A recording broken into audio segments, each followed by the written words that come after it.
D-Mace, Finnegan, and Donick, 102.5, 106.3 The Game. Broadcasting from the Busy Bee Plumbing, Heating, and Air Conditioning Game Nashville studios, home of the $99 yearly Beehive membership, where the buzz is always about great service. And we are proudly presented by Bet365. Whatever the moment, it's never ordinary at Bet365. Willie Donick, Derek Mason, Adam Vingan, and David Janes here with you. Back in studio. Yeah. Had a fun time yesterday at Hermitage Golf Course for the 615 Open. It was a beautiful day. The birds were chirping. It seemed like the people really loved the background ambiance they were hearing, like the noises and everything. It kind of drew them into our set. It was a nice juxtaposition. Yes. Yelling about Jeffrey Simmons while you hear chirp, chirp, chirp, chirp, chirp, chirp. So I did. So basically, I was able to yell on a golf course while the birds were playing behind me. Yeah. So I got my wish, because it was, why can't we make noise on the golf course? Every other sport do it. Basketball, when you're at the free throw line, people get to heckle you. Baseball, they get to heckle you. Football, definitely. It's an so off why ad. not? It's a question Yeah, that's been why asked not for a if long you're time. if you're at T18 and you're up, a stroke, but the guy I'm going for is right behind you. Why can't I just, as you're swinging, yes up, something like that? You're not good. Noted. Nothing. No obscenities. No. Right. But just be able to say something like, your toe is longer than the other.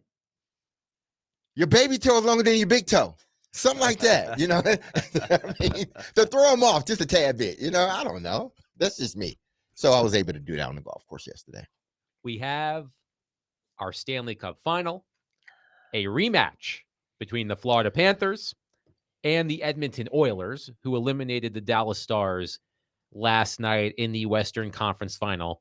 The fifth Stanley Cup final rematch since 1967, when the NHL expanded. And the first since the Penguins and Red Wings met in back-to-back Stanley Cup finals in 2008, 2009. The Stanley Cup final starts on Wednesday.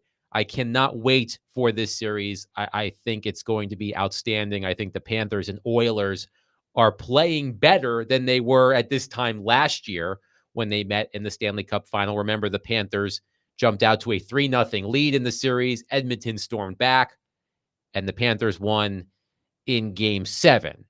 But the story of last night, the Dallas Stars, huge game, home game, season on the line, and their starting goaltender, Jay Gottinger, allows goals on the Oilers' first two shots of the game.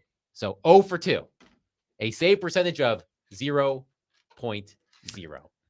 And Peter DeBoer, Dallas's coach, calls timeout, and he is laying into his team. The huddle breaks, and Ottinger starts skating back toward the crease. And you see Pete DeBoer motioning to Jake Ottinger, get back here. They pull Jake Ottinger. 7 minutes into the game, less than a minute later, the Oilers score again to go up 3-0.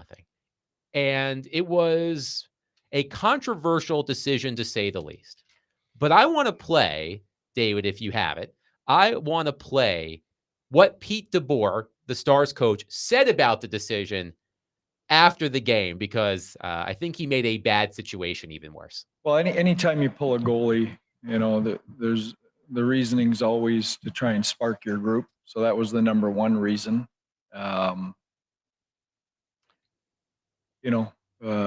We had talked endlessly in this series about trying to play with the lead.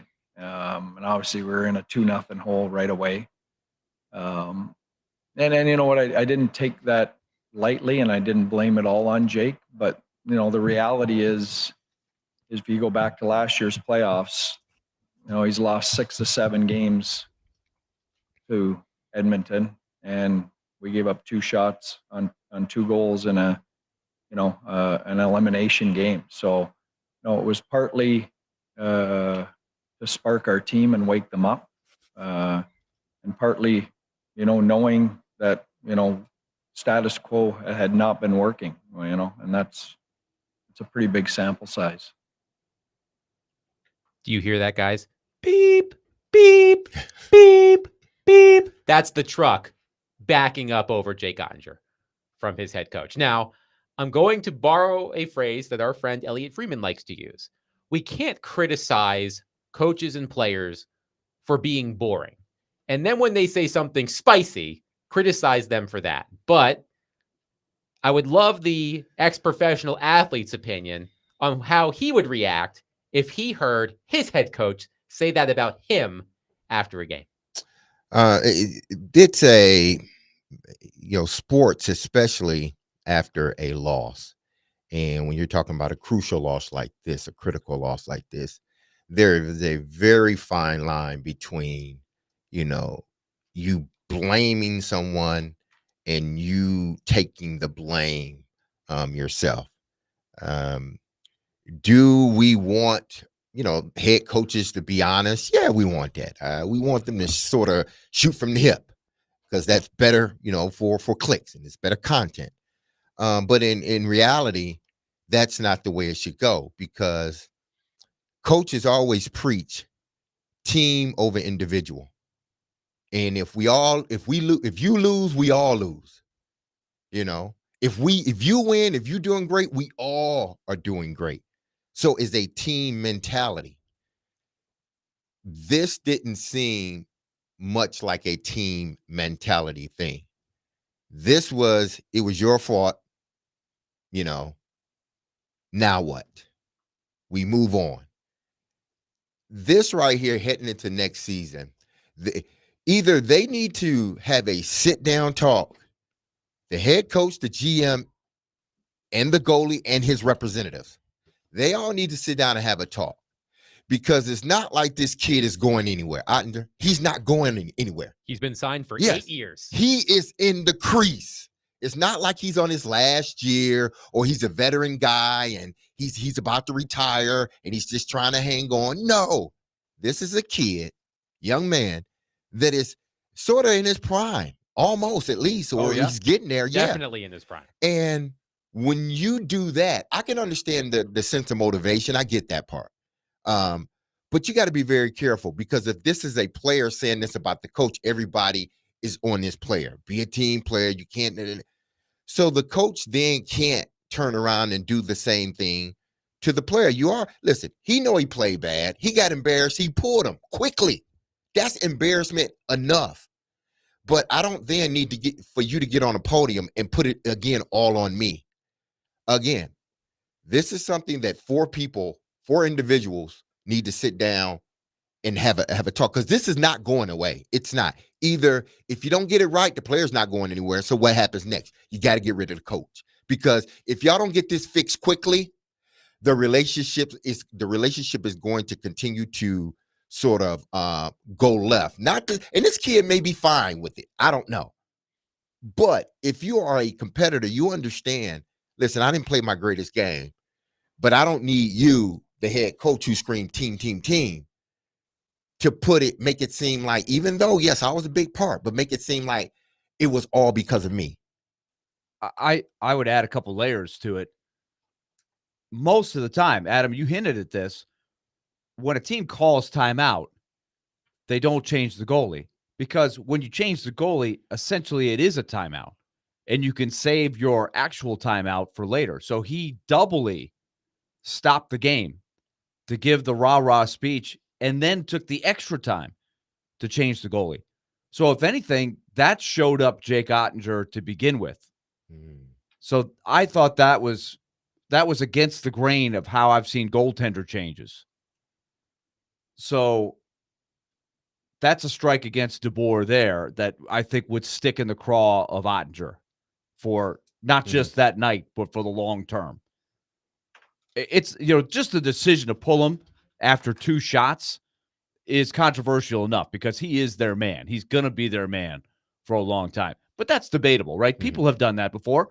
Pecorine, Game 7, 2018, second round. Gave up 2 goals early against the Jets in a must-win Game 7. They switched to UC Saros. Tough decision. And it, ultimately didn't work. They lost the 7th game.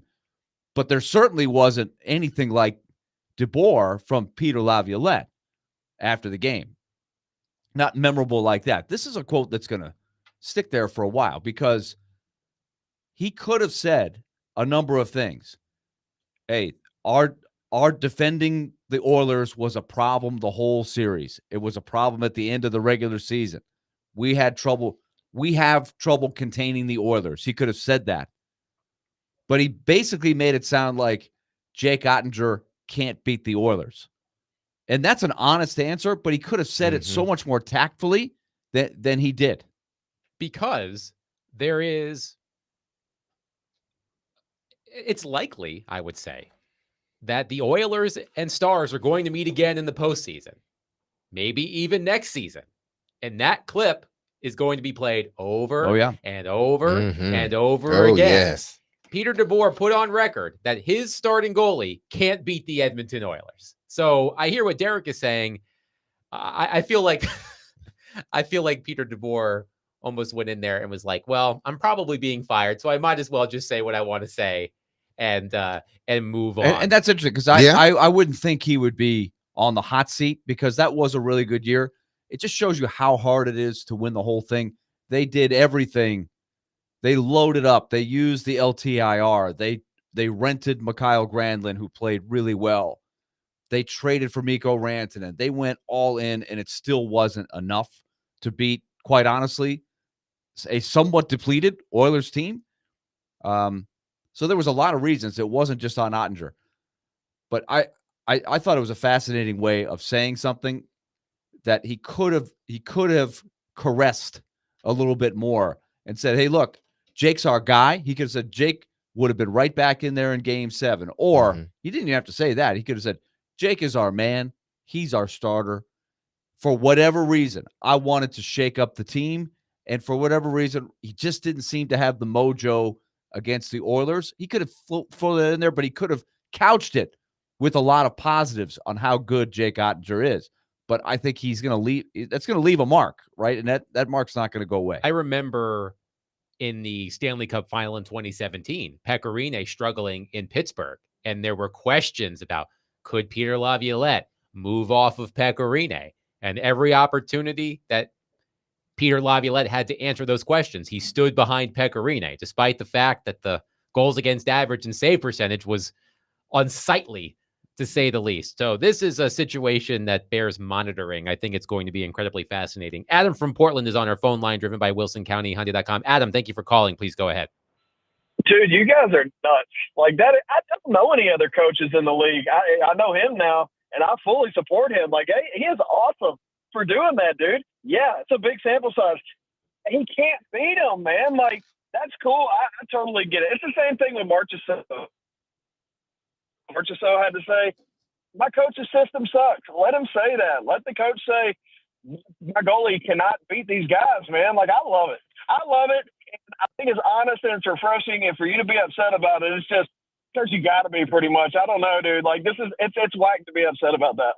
Thanks for the call, Adam. I wouldn't say I'm upset about it. And I don't think he's alone in that of course. assessment. I do think there were a lot of people that do like the blunt honesty of it. I'm not upset about it. I just think, as I said, I agree with what Elliot Freeman always says, which is you can't criticize coaches and players for being boring and giving canned responses, but then also criticize them when they say something interesting. But my thing is to any and everybody, and I understand, I'm not upset, but there's always a different way and a better way. And listen, I'm only going by my experience in my sport. There was rarely a time where the coaches that I played for got on the podium and said something like that. I can't really remember Fish doing that. And man, listen, Steve was great, but he had some bad games too. But Fish always this is a team thing. Eddie was great, but Eddie has some bad. This is a team thing. It ain't on one or two guys. It's a team thing. So I'm only going by my experiences, whether it was Jeff Fisher or whether it was John Harbaugh. Those two guys, they understood, you got to play better. But that's the stuff we talk about behind closed doors. When we're up in front of everybody, this is about team and how we need to do it better. not necessarily pointing out one guy. And people like it because it's like, oh, he's being macho, and no, that has nothing to do with being strong and being macho. And oh, I love hearing him, shoot. I get all that stuff, but there's a time and there's a place for it. That wasn't the time, nor was the place for him to say that.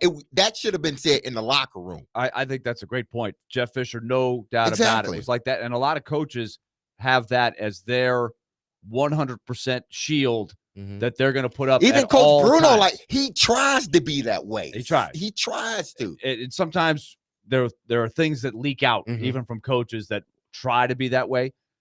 I think just like any other sport, but especially in hockey, I think he could have said it's not all on the goalie. He could have emphasized it. They didn't defend very well.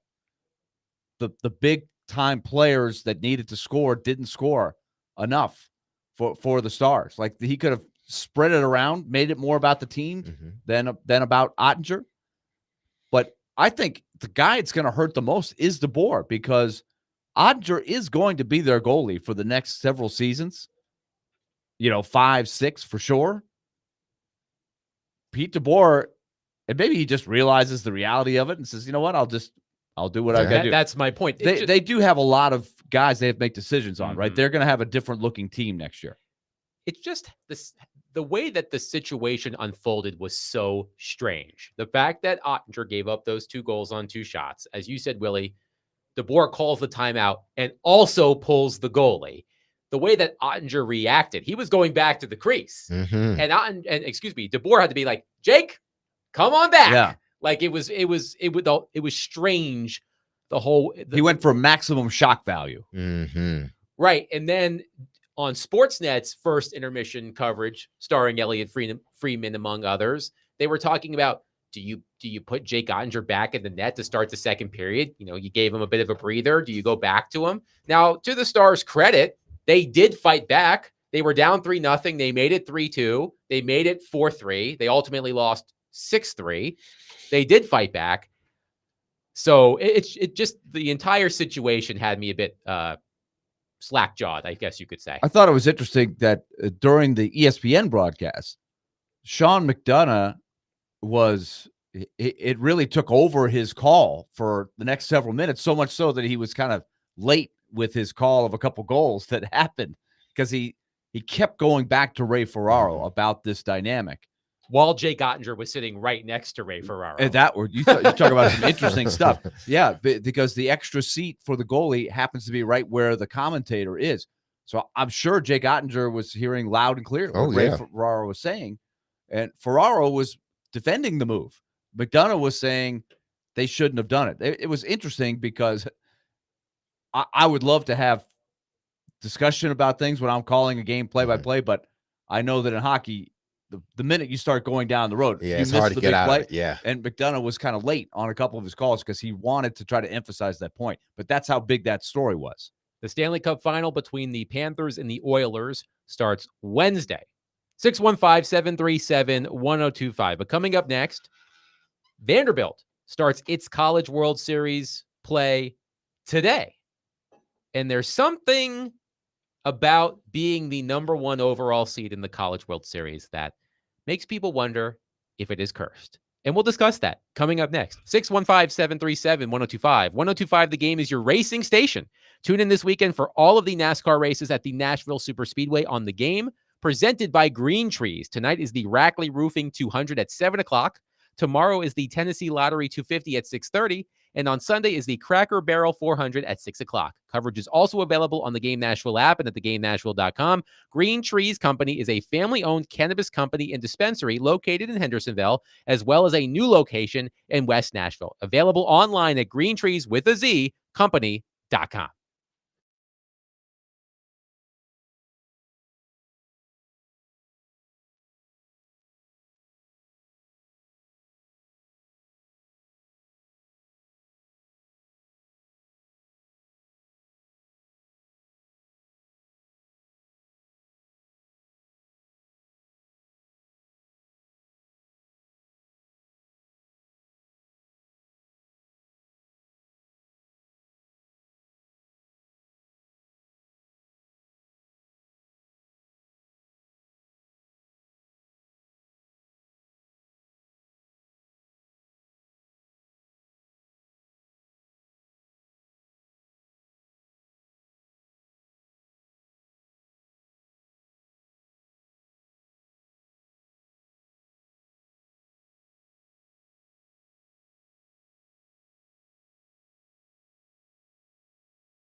Tune into 102.5 The Game tonight for your NCAA baseball regionals coverage. The number 1 overall seed Vanderbilt Commodores host number 4 Wright State at Hawkins Field as they battle it out for a chance to move forward in the regionals. First pitch is at approximately 5 p.m. Central. Coverage is also available on the Game Nashville app and at thegamenashville.com. Willie Donick, Derek Mason, Adam Vingan here with you. So, as I literally just said, Vanderbilt, number 1 overall seed in the College World Series. Vanderbilt versus Wright State tonight at 5 at Hawkins Field. J.D. Thompson will be on the mound for the Commodores to open up the College World Series play. And that is significant because there are teams that will save their number 1 pitcher, their normal number 1 pitcher, for the second game and gamble that they can beat the number 4 seed with their second or third pitcher. So the decision to start Thompson is significant, but it's not surprising because, number 1, Thompson isn't that super ace that's so much better than the rest of the pitchers. They've got good balance within the staff. And also, traditionally, Tim Corbin does not take any chances. Famously, they were a 1 overall seed in 2007. They played Austin Peay in the first game. And a lot of people will say, well, would you save David Price, who ended up being the first pick in the draft, and pitch him in the second game? Tim Corbin said, no, I'm not taking any chances. I've seen teams get burned. I'm going with David Price. It ended up being one of the best college baseball games I think I've ever seen. It was a tremendous pitcher's duel. Austin Peay had a kid named Sean Kelly who pitched in the big leagues later, but he was an unknown at the time. He matched David Price 0 for 0. And I think it was 1-1 at the end of 9 innings. Vanderbilt ended up winning in extra innings. But there are some teams that are willing to roll the dice a little bit if they think they're playing a weak 4 seed. And Thompson was their usual Friday night starter Correct. This season. So J.D. Thompson on the mound for the Commodores later today against Wright State at Hawkins Field. And the number 1 overall seed has a checkered history in the College World Series. Since the start of the current format in 1999, just 2 teams that were the top seed have won it all. Miami in 1999 and the Tennessee Volunteers last year. And as Willie just noted, Vanderbilt, the other time they were the number 1 overall seed in 2007. They became the first number 1 overall seed to lose in regionals. So I know that, as with most tournaments, a lot can happen. We've seen it in the NCAA men's basketball tournament, among many other tournaments. So, Willie, why do you think the number 1 seed has had such a hard time winning the College World Series? Is it just the nature of tournaments and sports, or do you think there's something else there? I think baseball, along with hockey, and what do we talk about in hockey a lot? The rarity of the President's Trophy winning team winning the Stanley Cup. I think there's a similarity in both sports in that a hot team, a hot pitcher can level the playing field. And I think you're seeing it now with the additional tiers in Major League Baseball's playoff system. It's a lot harder for the best team in the regular season to win the whole thing because in short series, it becomes more about the randomness that can happen in one game or a guy really stepping up on the mound with a brilliant performance that really changes the series, or maybe a no-name hitter at the bottom of your order, a Mark Lemke, somebody like that who just gets hot in a short window. All of these things I think are more prevalent in baseball and hockey than there are than in other sports. So Aria Gerson of the Tennessean, she crunched the numbers, and I appreciate her doing this because I was going to do this, and then I didn't have to. She did the work for you. She did the work for me. So thank you, and you're Aria. crediting her. Yes. Which you should. Yes. Thank you, Aria. Nice job, Aria. So she crunched the numbers at the Tennessean. Since the start of the super regional era in 1999, number 1 overall seeds have advanced to super regionals 88% of the time, to the College World Series in Omaha 64% of the time, and to the Championship Series 16% of the time. Number 1 seeds are not more likely to lose in regionals than any other national seeds. The 88% success rate for number 1 seeds advancing to super regionals matches the success rate of number 2 seeds and is slightly higher than the rate for teams seeded 3, 4, or 5? I think that, that first round, if you look at all sports that have a playoff, usually that first round, if you're the number 1 seed, the probability of you moving on is high. Even though that team is coming out and they're going to give it their all, I think it starts to minimize as you move on. And I think the part about being the number 1 overall seed amongst all teams, it does, I think, bring a bit of pressure that isn't on the number 2 or 3 or 4 seeds. And then it also brings everybody is going to want to be on their A game when they play you, because they want to be the team that knocked off the number 1 seed overall. Everybody feels that way. Everybody that's other than the number 1 seed. So not only as the number 1 seed, listen, you got to be out there ready to go, but it's even more imperative that you come out and not have a slow start, because everybody else is coming out and they're going to be red hot, or at least they're going to try to be. So you got to match that, all while trying to outlast them the whole game. And, from Vandy's standpoint, it's not like they have this power hitting team or this overpowering team. They're a damn good team with a damn good coach. So they got to find a way to overcome that whole number 1 overall seed, and just look at it as, if we were the number 10th seed, we would still have to go out here and play to win the game. We have to play, every inning as if it was the last. As Arya Gerson writes at the Tennessean, in the last 25 seasons, the number 1 overall seed has gone to the College World Series finals 4 times, which is slightly lower than the rate for the number 2 seed 6 times and number 3 seeds 5 times. So her conclusion is that the numbers bear out that the number 1 seed doesn't have any particular advantage over teams seated just below it, but there's not exactly a curse either. While number 2 and 3 seeds may be slightly more successful, number 1 seeds have historically been more successful at advancing through all 3 levels of the postseason than teams seated number 4 or below. So let's take a look quickly, Willie, at the Nashville Regional. So Vanderbilt plays Wright State this afternoon. East Tennessee State plays Louisville.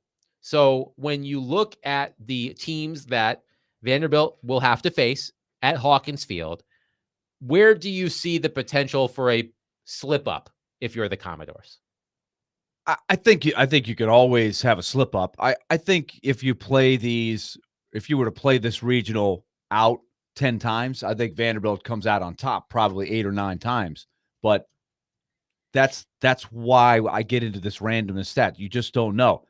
Now, some things that I look for sometimes is, does a team who's a 4 seed, and I've seen this happen, a 4 seed could come in there with one great pitcher, like I just talked about Sean Kelly. Austin P had a guy who was a major league arm, but they were a 4 seed. But for that one game, that levels the playing field. Wright State, statistically, I don't believe has that guy on paper. So that's one thing I look for. Louisville beat Vanderbilt recently in a midweek game where neither team is probably going to use their best pitchers. So I think that's going to give Louisville confidence. Louisville, as Jared pointed out, has a rich history in postseason play against Vanderbilt, and they play each other every year late in the season. So I think Louisville always feels like they will belong with Vanderbilt, but this particular Louisville team, their best pitcher has to pitch tonight, or I guess I shouldn't say tonight. It'll be the first game that's played. That'll come up, I think, in the next hour and a half. So he will be burned, their most talented pitcher, in the first game of the tournament. So in theory, Vanderbilt would not have to face him in the regional. 1 o'clock, East Tennessee State versus Louisville at Hawkins Field. So that's a dogfight, right? That first game is so important to set the tone and stay in that winner's bracket. Because if you lose that first game, you have to play 5 games in 3 days to win it. And you have to dig deep into your pitching staff. Not a lot of teams can do that, but that is what separates the best teams, is pitching depth. And the more ways they can get through a regional, the better. And that is another thing that I think Vanderbilt has going for it, this particular team. Pitching depth is a strength. So if they were to slip up and lose a game, I think they have enough that they could at least have enough to not put anybody out there that would have to throw a miracle game for them to be successful. I think the question for them is, are they going to hit the way they have been hitting the last several weeks of the season? If they hit with the pop in their lineup that they have, I think they're going to be in very good shape. They'll be tough to beat because they do everything else well. One texter says, Willie, with the Donick lid on today, where's your Vandy outfit, sir? He's repping his children, Yes, Northeastern Denison. and Denison. I know. Yes. I am all over the place today with my Northeastern, Denison. But Denison is opening the Division III College World Series this afternoon. They play at 3:45. I will be heading up there for Game 2 up in Cleveland. But they open up, and so it's the same thing. But they're advanced. They're in the World Series now, Division III. So they're in the same thing. Got to win that first game against Rowan, a team out of Glassboro, New Jersey, which is right outside of Philadelphia. If you're interested in that, so that's who they're playing. So that's why I'm repping the Denison hat and not the plus I didn't want to look like Joe Fan over here, coming out with I could have broken out my old team jacket with Vanderbilt with the old school logo. I don't know if I want to do that. Willie, but people you don't it's a little see. tight. Yeah, people you don't see. Willie is pretty much representing company and family, Denison, Northeastern, and then the Predators. So right. So he has on his Predator pants. I do have the sweatpants with the Preds. So there you go, man. That's not visible on our. Willie is all over the place. Yeah, he's just from a fashion sense. I've been accused sometimes of having too much color. So I do have the good thing for me is Denison and Northeastern basically have the same color. Denison's more red and white. Northeastern is red and black, but it all mixes. You are color coordinated at least up top. I am. Yeah. What a great goal with the black. Yeah, it is. So you're good. Yeah, I think I'm good. 615-737-1025. Your thoughts on Vanderbilt's chances of winning the College World Series as the #1 overall seed. It doesn't happen very often, but as we just noted from Arya Gerson of the Tennessean, perhaps it's not as big of a curse as we have been led to believe. The Commodores take on Wright State today at 5 o'clock. J.D. Thompson on the mound for the Commodores. You can hear that game right here on 102.5, 106.3 The Game. But coming up next, let's go to Knoxville for a moment, because Tennessee has an intriguing regional as well. And then there was a story that Willie brought to our attention the other day that makes things a little bit more interesting. We'll get to that next. 615-737-1025. Speaking of baseball, you can tune into 94.9 The Fan today as the Nashville Sounds take on Indianapolis. Pre-game begins at 5:50, and the first pitch is at 6:05. Coverage is also available on the Game Nashville app and at theGameNashville.com. Sounds Baseball on 94.9 The Fan is presented by Twin Peaks and Family Leisure.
D. Mace Vingen and Donick 1025, 1063. The game. Willie Donick, Derek Mason, Adam Vingen talking College World Series. Vanderbilt kicks off its road to Omaha at 5 o'clock, which you can hear right here on 1025, 1063, the game against Wright State. But over in Knoxville, Tennessee opens its regional against Miami, Ohio.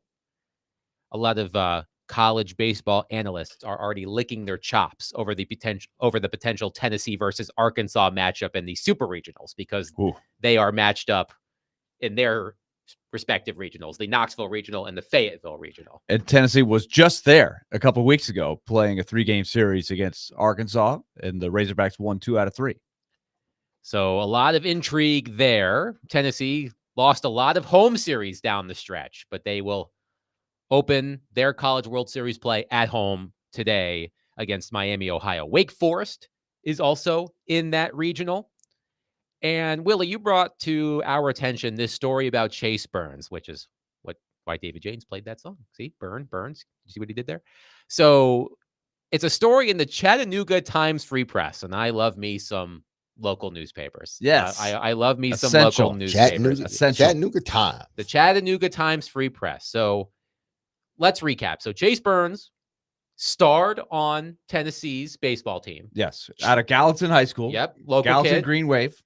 Transferred to Wake Forest, and then watched as Tennessee won the College World Series after he transferred to Wake Forest. Now, it would be much spicier if Chase Burns was still playing college baseball, pitching against Tennessee in Knoxville with Wake Forest. But he made some interesting comments to, again, the Chattanooga Times Free Press about his decision to transfer from Tennessee to Wake Forest and whether he felt weird about watching Tennessee win the College World Series without him. Yes, and for the backdrop here, Chase Burns was drafted a high first-round pick, second overall, I believe. Got an enormous signing bonus, $9.25 million, more than Paul Skeens. That is some serious cashola. So he has been called up to Double-A, and he is pitching very, very well, rising up through the red system. So that's why this article is done. And if anybody's ever been to Chattanooga, they got a beautiful Double-A ballpark. The Chattanooga Lookouts. Why can't I say it? Chattanooga Lookouts. They have a great setting for minor league. It's right in the downtown. Good spot. Right next to the Children's Museum. And he has excelled so far since being called up to Double-A. But being in the state of Tennessee, the local beat writer, very smartly with this going on, David Paschal, says, okay, here's the guy, one of the top pitching prospects in all of baseball right now, from Tennessee, pitching well for the Lookouts. Let's ask him what's going on while this College World Series plot unfolds. So here was the quote from Chase Burns that made the rounds on social media and seemed to piss off a lot of Tennessee fans. Quote, yeah, it was weird seeing them win it, but I'm thinking about the long-term goals. It's awesome that those guys won the national championship, and I'm happy for them, but a national championship wouldn't have helped me develop and be the starter that I want to be. I'm talking about playing for 10 or 15 years in the big leagues. That's something I want to do, and I don't think a national championship can top a 15-year big league career. I wish I would have won a national championship, of course, but not everybody can say that they went second overall. It plays hand in hand. I'm happy that they won it, and they deserve it all, but I'm also happy for myself and my hard work. What's wrong with those? What's wrong with saying that as a young man? Because I think that's truly how, especially now, because we've discussed this whole thing, and Willie, you've been adamant about it, and I understand now where kids are, because of NIL, kids are transferring, so there's no allegiance to really any school, and there's no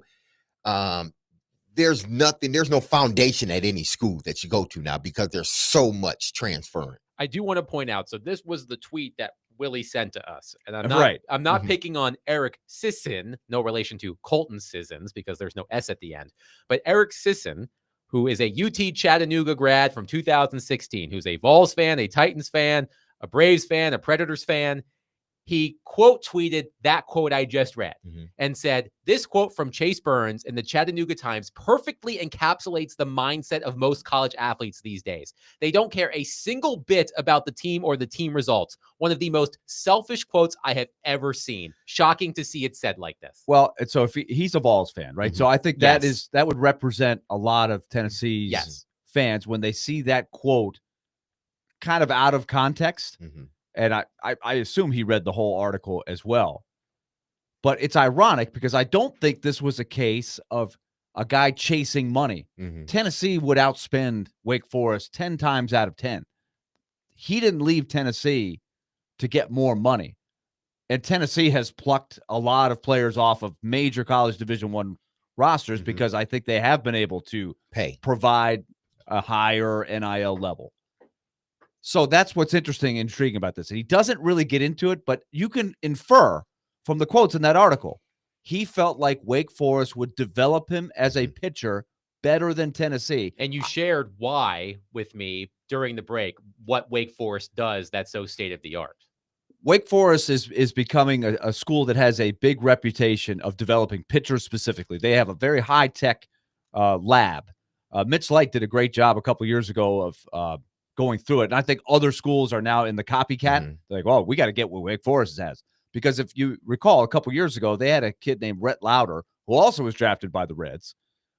He matched Paul Skeens inning for inning. Wake Forest almost won the whole thing. They lost to a powerful LSU team that had Paul Skeens, the number 1 pick in the draft, and Dylan Cruz, the 2nd pick in the draft. That was a loaded LSU team, and Wake Forest almost had it.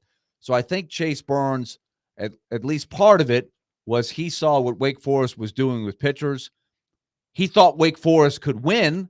See, that's what's not in that quote. I think he also thought, I could go to Wake Forest and I'll make them a championship winner. It didn't work out that way. Tennessee had more depth. Tennessee wins the national championship. The teams that Chase Burns was on were very close to winning the national championship. They didn't quite get there, but they went to the World Series, and then they famously lost to Notre Dame in the Super Regional when they were the infamous 1 overall seed. What's reading between the lines, too, if you talk to people, I think there was some friction between Chase Burns and Tony Vitello. I don't know how nasty it got. I think the pitching coach was in there. How they handled pitchers, I think, was they didn't see eye to eye. And I think that was the disconnect. I don't know if I'm not trying to say it was a big fight or anything like that, but I know Tony Vitello did not want to lose Chase Burns, and he would not have lost him over money. That's for sure. Yeah, I think individuals now, one, a lot of times they are moving because of money. And listen, the field is completely open. Do what you want to do. That's not the issue here. But I think there are times where you try to get both, and I'm excluding the money. You're trying to get both because I'm only going by the tweet. I'm trying to develop all while getting a national championship. And I just felt that, the road that I chose to take after leaving UT was the best course for me. I thought I was going to win a national championship going down that road, but it didn't work. But I became a better pitcher. He felt he developed as a better pitcher. So then he moves on. He gets drafted. Winning the national championship is great. Everybody, when they go into college, that's the vision they have in their head. But if they don't get the national championship, it's if you really got talent and you know it and everybody else knows it, it's how do I develop to get to the next level? Because having a 15-year career at the next level and possibly winning a championship at that next level, if that happens, it trumps any championship that I would have gotten at the college level. So I don't see anything wrong. I think a part of his answer is right. The tweet, like a lot of these kids now, it's just they're moving because of money. And I'm sure it's offensive to Tennessee. Exactly. Right? I'm Absolutely. sure the coaching staff is sitting there going, we could have done that. We were developing you. What are you talking about? So here's what Burns said. And he doesn't say, I wasn't getting that at Tennessee, but you can infer he thought he could do it better at Wake Forest because of Wake Forest's Wake Forest specific ability or track record of developing pitchers. He said anybody can hit a 100-mile-an-hour fastball nowadays. When I got to Tennessee, I was young and pretty much a thrower. I couldn't read swings. I didn't know a scouting report. Going to Wake Forest helped me develop and getting all 4 of these pitches that I have and kind of expanded me as far as what I am as a pitcher. Sometimes I feel like I'm out there throwing when I need to pitch. So being able to work backwards, throw in and out kind of makes you a complete pitcher. And then he covers himself by saying, again, the decision to leave Tennessee was all me. I was maturing as a young man and kind of took a step back. If I wanted to be a high-level major league pitcher, I needed to develop more. Now, it is interesting to watch. Tennessee they have brought in some really talented pitchers. You don't get to the College World Series without them, and a lot of them have been high first-round picks. It's still kind of early in the game to see how they're going to do as major league pitchers, but it hasn't been a slam dunk so far. Not so far. 615-737-1025. Tennessee opens the Knoxville Regional against Miami, Ohio, the Red Hawks. And I love how the Red Hawks is stylized. One word, capital R, capital H. Very interesting. The Miami, Ohio Red Hawks versus Tennessee, 5 o'clock Central. All right. Coming up next, Willie and Derek are going to indulge me for a few moments because I have to respond to something I heard on this radio station yesterday. We'll do that next. Willie Donick, Derek Mason, Adam Vingan, 102.5, 106.3 The Game.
D-Mace, Finnegan, and Donick, 102.5, 106.3 The Game.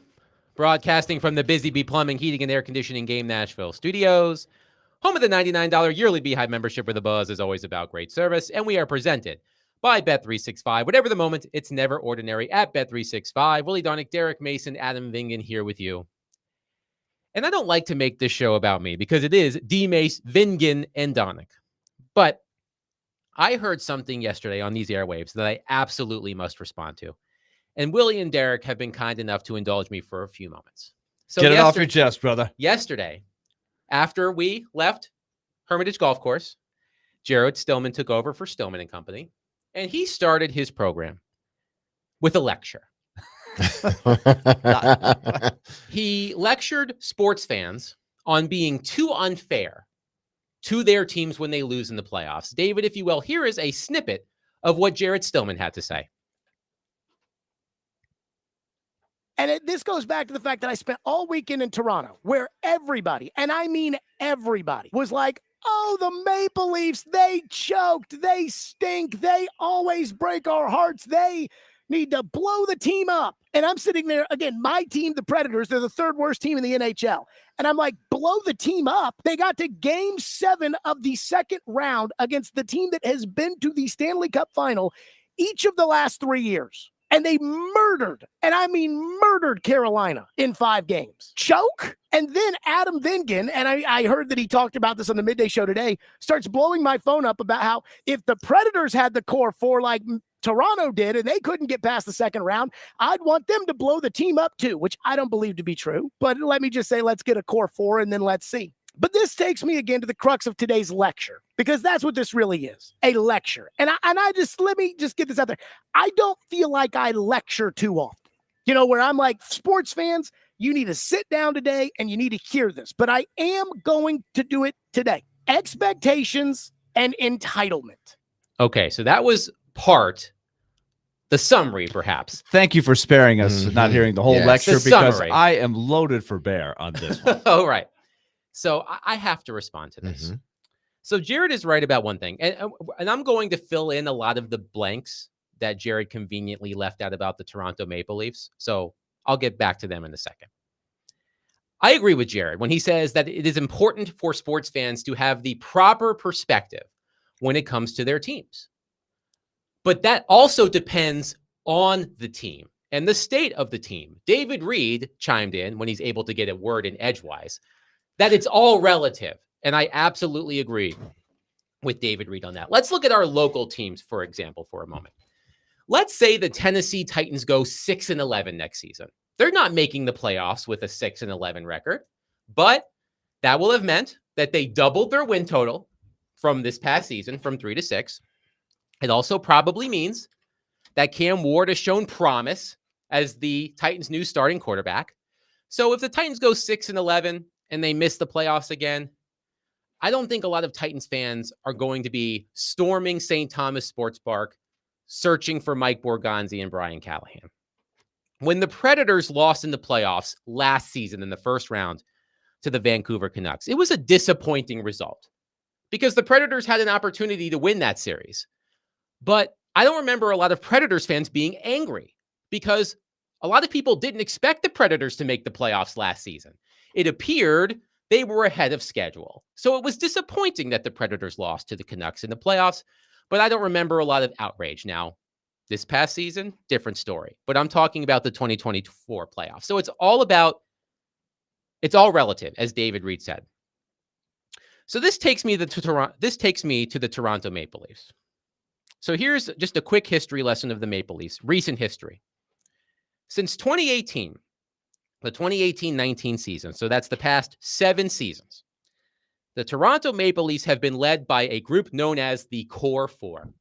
Austin Matthews, William Nylander, John Tavares, and Mitch Marner. This past season, the Toronto Maple Leafs had 4 of the 9 highest paid forwards in the NHL. Those 4 forwards were 4 of the 9 highest paid forwards in the NHL. And that group was supposed to lead the Maple Leafs back to the Stanley Cup, which, by the way, Toronto has not won since 1967. Willie, a little bit of crowd participation here. The Toronto Maple Leafs have made the playoffs in all of those seasons, all 7 seasons. How many times have the core 4 Maple Leafs made the conference final? 0. Correct. 0 for 7. How many times have those Toronto Maple Leafs made it out of the first round? 2. Twice. 2 for 7. Again, some context that Jared Stillman conveniently left out. The Maple Leafs record in winner-take-all games in the core 4 era. So that means either game 7s or in the case of the COVID playoffs, game 5s. 0 for 6. But I'm sure they'll figure it out next year. Jared says they're close. They were right there with the defending Stanley Cup champions, the Florida Panthers, who are stone cold killers. And the Panthers are an outstanding team. They're back in the Stanley Cup final for the 3rd year in a row. They're looking to repeat as Stanley Cup champions. The Maple Leafs lost game 5 and game 7 in Toronto by a combined score of 12-2. They lost both games 6-1. By the way, the 5-goal loss in game 7 was tied for the largest margin of defeat by a home team in NHL history. So, yeah, real close. So, again, it's all about having the proper perspective, and it's relative. Maple Leafs fans have absolutely every right to be pissed. And I would be too if I were a fan of the Toronto Maple Leafs, because that organization kept running it back and running it back and running it back. And this year will be different, and this year will be different. And it never was. So as Jared and I have been bickering about this for days, one of his retorts was, would you trade Josh Allen because the Buffalo Bills haven't made it to the Super Bowl? Well, first of all, Josh Allen has at least made it to 2 conference championship games, which the Toronto Maple Leafs cannot say. And if I were a Bills fan, I would be mad that my MVP quarterback can't beat Patrick Mahomes when it counts. Do you think Bills fans, after the Bills lost to the Kansas City Chiefs in the AFC title game, said, well, how can we be mad? It's Patrick Mahomes. Oh, well, good year. No. And they absolutely should not feel that way. I know there are other teams with great players, but if you are a great team, you're supposed to break through at some point. So I think what Jared said yesterday, it was a crock of crap. And I want to end it on this. There was a time when Jared and Caroline were doing their show, when Jared would play this clip from Eric Dickerson over and over and over again. He took it as gospel. David James, will you please play that clip for me? In LA, we want to win. We don't want to almost win. And they say, oh man, if we'd have had another quarter, if this wouldn't happen, I say, that's what losers say. So what Jared Stillman admitted to all of you yesterday is that it is okay to almost win. So Jared, I don't know if Eric Dickerson is listening. Probably not, to quote Mike Vrabel. But Eric Dickerson would be so disappointed in you. That's all I have to say. I find it interesting because I think that fans sometimes have a hard time balancing the disappointment with the next level to me, and that is that season was a failure. Like it's always been Buster Olney from ESPN was the guy that was the first person I heard the phrase the George Steinbrenner approach. Either you win the whole thing or you stink. It's not, there's no in between. Our expectation is to win. If you don't win, I don't care how close you came. I don't care who you lost to. It's a failure. That's what I have a problem with. The disappointment level is natural, but do you have the perspective to separate it? But I find it ironic that Jared is giving the lecture, because when the Titans were the #1 seed in 2021, I believe that was, and they lost to the Bengals, and Ryan Tannehill threw 3 interceptions, Jared went on a campaign to get rid of Ryan Tannehill by any means necessary, to a point where it was going off the rails. He said on Joe Rexrode and Robbie Stanley's show that he would trade Tannehill and what was it? He didn't even mention Tannehill. He would trade Kevin Byard and 3 first-round picks to get Russell Wilson. Yes. And then he said, well, we'll figure out how to get rid of Tannehill at that point. That was how extreme his take was after that. So this is a new Jared. I don't know what's going on with Jared. He's a dad now. Maybe that's part of it. Yeah, that He's could have soft. changed him. Could But change him a tad bit. if he's seeing things in a new light, okay, that I think maybe that's evolution. Maybe that's progress. I mean, listen, you can't. But he's the king of the guy of saying, Yeah. tear it down. That's Yeah, terrible. tear it down. It's It's failure. over with. It's It's failure. over with. As He you had enough The mentioned- time. extreme take. As he mentioned in that clip, I told him as we were bickering over text that if you just took what's been going on in Toronto and plopped it down in Nashville, that the Predators had 4 of the highest paid forwards in the NHL. Oh, he'd be ready to dismantle him by now. and they couldn't get to the conference final, he would be pissed. He goes, Yeah. I don't know about that. Oh, yeah, he would be pissed. I don't believe that for a single solitary second. If they had Mitch Marner and Nylander, and Matthews and and Tavares. Matthews and Tavares, and they were not advanced. Hell, he's on them and he's on UC Soros because he hadn't won a series. Just imagine if they had these 4 guys and didn't advance. Right. Like the Edmonton Oilers are back in the Stanley Cup final. Connor McDavid has never won the Stanley Cup. It might happen in a couple of weeks, but Connor McDavid has never won the Stanley Cup. But the Oilers are back in the Stanley Cup final for the second year in a row. And correct me if I'm wrong, Willie, they have been to the conference final 3 of the past 4 years. That's right there. That's close. Mhm.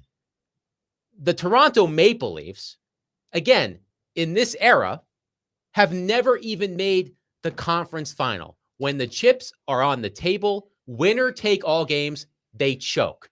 And yes, losing 6-1 at home, when you're up 2-0 in the series, by the way, the Maple Leafs led that series 2-0, and they were winning in game 3. They lost that series. They lost 4 of the final 5 games and lost the final 2 games at home, games 5 and 7, 6-1, both games. That's choking. So I heard that yesterday, and I don't like to do this, but I had to. So thank you for doing it. But have we not heard Jared? I feel like overreact or take extreme takes to break it up. It's not going to work. Break it down. I'm fascinated by Jared's counter About face. In a about sense. face. Yeah, Right. A softer, kindler Jared. maybe. Yeah, maybe. Maybe. Maybe it's Or Is Jet- this a preview? Of Kind- Kindler is- it's better for the world. Kindler is not a word. I meant softer, gentler. Listen, it's better for the world. When Jared's kind. I kind of and want to see gentle. him get upset, though. I like it's good radio sometimes. Man. But listen, I think anyone has a right to be upset, or any fan has a right to be upset when your team, these 4 individuals are some of the best at their position, but y'all still can't advance and win. What do you think? This is why people are sort of impartial right now with Ant-Man, because of what he said after a game.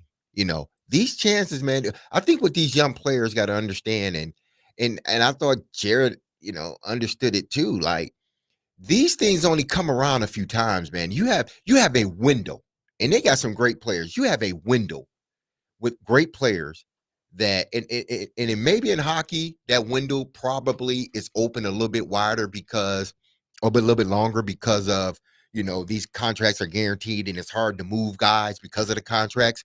So maybe, just maybe, the window's a little bit wider, let's say, in hockey rather than, say, football or something like that. But make no mistake, man, when you have opportunities like this, you need to take advantage of them.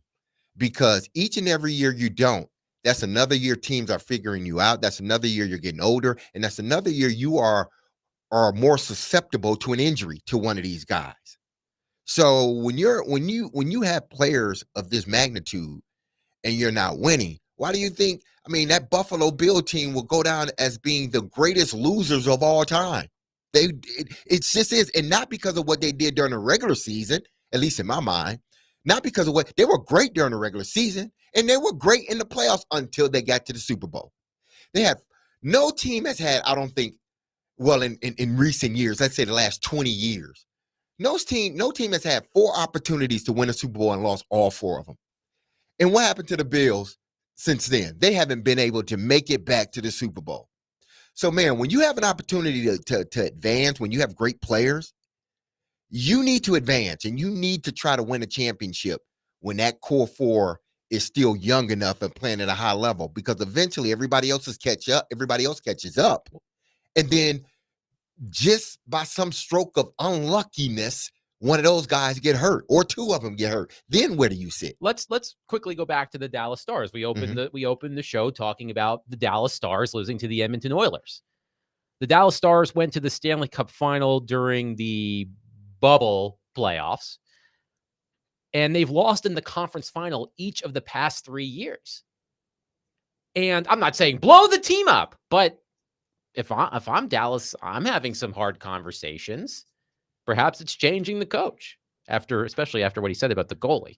But I just think it's relative. It's relative. That's the word. I heard David Reed say that, and I was like, that's right. It's all relative. It's so hard to win it. And I did ask this to Elliot. Two of the best teams in the last, I would say, 20 years, or if you want to take it back to the beginning of the salary cap era, I would say the Panthers, and I would even stretch it out to 3 teams. The Panthers, the Lightning, and the Bruins have probably been 3 of the most successful teams of the salary cap era. Definitely, in terms of runs, the Panthers and the Lightning stand out. And those are the teams that the Maple Leafs haven't been able to get through. So how does that affect your perspective? Because I hear that. Disappointment, I completely understand. Yes. Be able to break through there one time, but it's not like you're losing to teams that you're way, way better than. I understand that. I understand that they play in a tough division, that they've run into the Lightning, who they beat, by the way, in one of the first round series they actually won, and the Panthers and the Bruins. But it's the same thing I say with the Buffalo Bills. Eventually, if you want to be considered a great team, you have to beat other great teams. Yeah, that's just the way it is. So, I hear that. Jared's made that same argument as well, because we've been talking about the Hurricanes and how the Hurricanes in the Metropolitan Division haven't had as hard of a time, because you could say the quality of competition in that division in the first 2 rounds of the playoffs is different than in the Atlantic Division. So I understand that. But again, I go back to the example of the Bills. The Bills rule the AFC East, but what is Josh Allen? 0-4 against Patrick Mahomes in the playoffs. Eventually, you got to beat the guy. I know that Patrick Mahomes is a living legend, but eventually, if you want to be another good one. If you want to be a legend, you got to get past him. How about the Hurricanes? That's another one. Very consistent. They've gone beyond where the Leafs have gone. They've won the first round like every year, and now they've won 2 rounds several times, but they hit a wall in the Final Four. And they can't get over the hump. There's so many mountains to climb to get all the way to the top of the top mountain. I always side with, man, it is hard to win. And winning the whole thing is a special thing that is just not as easy as it sounds, I think. Yeah, you got opportunities, man. You just got to you got to take advantage of them, especially when you have really good players at a point of their career where, okay, if we're going to win, we need to win now. And you come up short each and every time, then you tend to think, okay, what is it that we need to do? Because obviously, with these 4 individuals, we haven't been able to take that next step with these 4 guys. So what do we need to do as an organization to make it happen? And fans have a right to be upset, because listen, it's all fun and sweet right now because you're making the playoffs, but teams are getting better behind you, and teams are continuing to get better in front of you. And if you don't take advantage of it while you have an opportunity to, it may not come back around. There's a reason why, I walked into that locker room and I saw guys crying when we lost the Super Bowl. And I'm thinking like, man, we're good, man. I'm disappointed we lost, but man, I was like, look at the players we got. We're good. Well, I see why they were crying, those older guys, because it's hard to get there. It's hard to get back. It's hard to win it. So yeah, Jared, you get a little soft on us now, man. Goodness. I'm telling you, if Eric Dickerson knew about this, he would be I don't know if he could handle it. He would be extremely disappointed because what I heard from Jared yesterday was that fans of our teams here and fans of other teams, because I know that a lot of people here, they're fans of the Predators, they're fans of the Titans and other teams in other sports. I think if Eric Dickerson was sitting next to Jared, he'd get Eric Dickerson would give him the whole knee slap, like Coach Saban did. All I'm saying, Yeah, because I have been criticized over the years because I think my philosophy is how I laid it out. It's closer to Jared's thing. I've been criticized a lot. I get a lot of pushback when I say, well, it's tough. It's tough to win it. Like team loses in the Sweet 16. Like, hey, man, it's a pretty good year to get to the Sweet 16. Right. It's not easy to get to the Sweet 16. What are you talking about? You can't be satisfied with just going to the Sweet 16. I will quickly use a personal example. All of you know how much I love Duke basketball. This regular season, the ACC tournament, it was a highly entertaining season. It was such a pleasure to watch Cooper Flagg, among others, play for my favorite team. And then we saw what happened at the end. And do you think my initial reaction was, hey, Houston is a fabulous team. No shame in losing to Houston. No, I was pissed because Duke choked. Now, am I calling for John Shire to be fired? No, but I'm hopeful that Shire will learn from what happened against Houston, and the next time Duke is in that situation, they'll handle it better. But that entire season that I really enjoyed, I will not remember it fondly because of how it ended. So when you have high expectations for your teams that should have high expectations, I think it's perfectly fine to hold them accountable. And I just want to say again, Jared, I had to get that off my chest. But fans, we're going to play this lecture next time he destroys a team has a devastating loss in the playoff. Fans we're going to play the lecture. Fans of Nashville. That's going to be fun. Yes. Jared Stillman told you. Save that, David. Save the lecture. Jared Stillman told you yesterday that it's okay to almost win. 615-737-1025. All right, I've said my piece. It's time for Ask D-Mace. Derek will now take the spotlight as he should. 615-737-1025. Questions for Derek? Mostly anything is on the table. Call us, text us, 615-737-1025. This week's Nashville's best deal of the week is 312 Pizza Company in Germantown. 312 Pizza Company serves the best pizza in town, as well as Chicago-style eats like Chicago dogs, Italian beef sandwiches, and more. Head to theGameNashville.com/deals to get half off a $30 gift card to 312 Pizza Company while supplies last.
He played 15 years in the NFL. Quick throw. Touchdown, Derek Mason. He had over 12,000 receiving yards. Midfield, and there he goes. 80 yards for the touchdown. And now you can ask him anything. Have a question about football or life? Now's your time to ask D-Mace. We'll welcome you in. Now, D-Mace. on 102.5 and 106.3, The Game and the Game Nashville app. It's time for Ask D-Mace on D-Mace, Vingan and Donick, 615-737-1025. Our phone and text lines are driven by WilsonCountyHyundai.com. So if you have a question for Derek, call us or text us right now. Our lines are open. Let's start with our good friend Eric on our phone line, driven by WilsonCountyHyundai.com. Eric, your dad joke and your question, please. Well, one quick thing I just want to give you guys an update on. My interview at the Publix went very well on Wednesday. There's a probably hear is either by the end of the day today or at the latest by the end of the day Monday. So I'm still waiting to hear back from them because they've got other interviews to do. But we'll see what happens. Okay, good luck. Hopefully everything works out. Yeah. So here's my dad joke. And this is an old one, and you may have actually heard this one before. I'm not going to say it's my best dad joke, but it's the one I've heard, and I think it's pretty funny, but I think you'll like it. What is the difference between outlaws and in-laws? The difference between outlaws and in-laws. Yes. Nothing. No. Outlaws are wanted. I like that one. That one. Yeah. Not bad. Even though I love my in-laws. Yes. I loved my in-laws. Well, I still love them. So there you go. Okay. So guys, my asking question is this. Of course, everybody's been popping up in the news again, this whole mess with the Steelers and Aaron Rodgers and about whether or not he's going to be quarterback. And of course, Terry Bradshaw went off, stuff like that. I don't know if I would have went in the way he did, but I will say this. I think one of the things somebody says, I think a lot of the Steelers fans are definitely feeling like this, that why are we going after this guy? And this is an organization that traditionally does make moves like this. And also, of course, they've gotten rid of guys who've been problem people in the past, like Antonio Brown, and they, of course, just traded George Pickens. And you're wondering why they're going to make a move like this, if they're this desperate, that they're going to bring in a guy who's all about drama, maybe only for a year. And maybe, I guess, it's feeling that's their best option. Just D-Mace, I want to get your thoughts on this. Guys, as always, it's great to talk to you guys. Y'all take care, and we'll talk again soon. Thank you, Eric. Pittsburgh is one of those teams. They may be problem adverse. And when I say that, I mean this. They've had their problems, and they've been documented with their receivers. But it never got in the way of them winning. That's the weird part about it. We've seen they went down a list of malcontents that the Pittsburgh Steelers have had in their locker room when it comes to wide receivers. But yet still, they never missed the playoffs. No, they've always had a winning record. I think they may have missed the playoffs a few times since Tomlin's been there. But he's always managed to keep that to a temperature where it doesn't affect us, like it would other teams. We've seen it. We've seen the outbursts that some of the players, but yet and still Pittsburgh has been able to just keep trucking. And I guarantee you that's the way they feel now. And maybe it's the arrogance. I don't know. But in their minds, they feel, listen, Aaron Rodgers, we want him. He knows we want him. We ain't going to keep on yelling it. He comes when he want to come. I think that's truly how they feel. And if he comes, then okay, we're going to roll with it. And whatever issues that may come up, we know how to deal with them because we dealt with them before. But we need a quarterback. And if he doesn't come, it's like, okay. I think people are such in an uproar, not necessarily Aaron Rodgers. It's because the Pittsburgh Steelers hadn't done anything. They went and got Mason Rudolph as a backup plan. And their fans and even Terry Bradshaw is thinking like, Mason Rudolph as a backup plan? Like, okay. All right, now y'all waiting on Aaron Rodgers now. Okay, I mean, I think people are disappointed because they have not done anything significant and they're just waiting on Aaron Rodgers. And that's the part. Because it seems like Aaron Rodgers over the last couple of, 3 or 4 years have had every team that he's played for, and there's been 2, sitting back and waiting on him to see what he's going to do. Here's a question from Chris in Clarksville, and I think this would be a good one for Willie to get involved too. Derek, which movie of all the football movies is the closest representation to actual college or NFL experience? Oh, man. Not Any Given Sunday, I tell you that. All right, let's just start naming the movies, because I'll defer to you because you're the guy that played.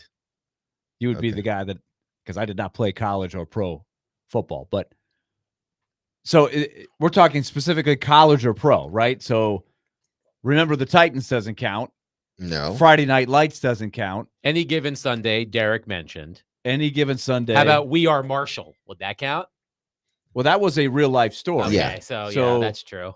That was an attempt to do a document or, docudrama. It has to be fictional. Then you got Rudy. Has to be fictional. Rudy, but that's also kind of a docudrama. The Maybe they took Program. some the program. The Water Boy. Very realistic. Yeah. Very. Okay, here's the traditional one that people bring up. Draft Day. North Dallas 40. I don't know if you've ever seen that one. That's a 70s movie. Yeah, I've seen bits It was and a of book that was, a pretty noteworthy book that got people's attention. They made a movie out of it. Nick Nolte was in it. I've only seen it's very 70s. I would say that. I think It deals with playing hurt. Mhm. Kind of the primitive stuff they had back then. Stick a needle in your knee with a painkiller, tape it up. Just not the advancements in the medical field that you have today. I think there are several movies that sort of have, a hint of truth of them. I think Jerry Maguire was one of those, like the from the relationship of the player and the agent. That relationship, we can say some of that is true. So there's some truth in that in regards to the, in regards to agent player, Jerry Maguire. So you could take a little bit of that. Okay. You could take a little bit of you can even take a little bit of Remember the Titans. And I know it was a high school team, but it's getting guys together.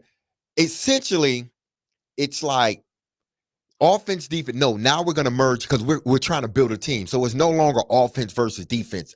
I know, and Remember the Titans is more so of a racial thing, and he was trying to, break that line and get them together, play together as a team, and he was able to. It's not a color line in the NFL. It's a offense and defensive line, and how to get both sides playing together and holding each other accountable. So I think there is truth in some of these movies. Like a lot of these movies, I think it's so overboard that it just drowns out any truth that may be in there because it's so overboard. It's like, no, I mean, kind of, but no, because you went so overboard that now it becomes nowhere true. So I guess there are movies that have, truth to it in a sense, but I think all of it is just a glorification. I want to submit 2 television shows quickly. Jay from Laverne points out Ballers, the show that was on HBO/Max with Dwayne The Rock Johnson. And here's my submission.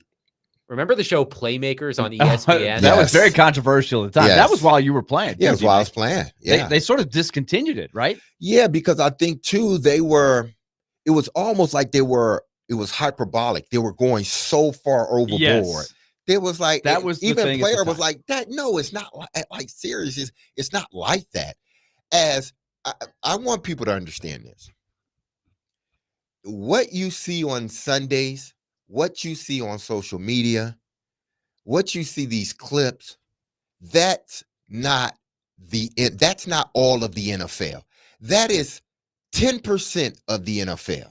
The rest of the stuff they won't let you see, and it's not because it's bad. It's all strategy. All the stuff that goes on in those buildings, and it's so much more than just I don't think a movie can totally in 2 hours encapsulate what truly goes on in the world of athletics. Jay from Laverne also says All-American.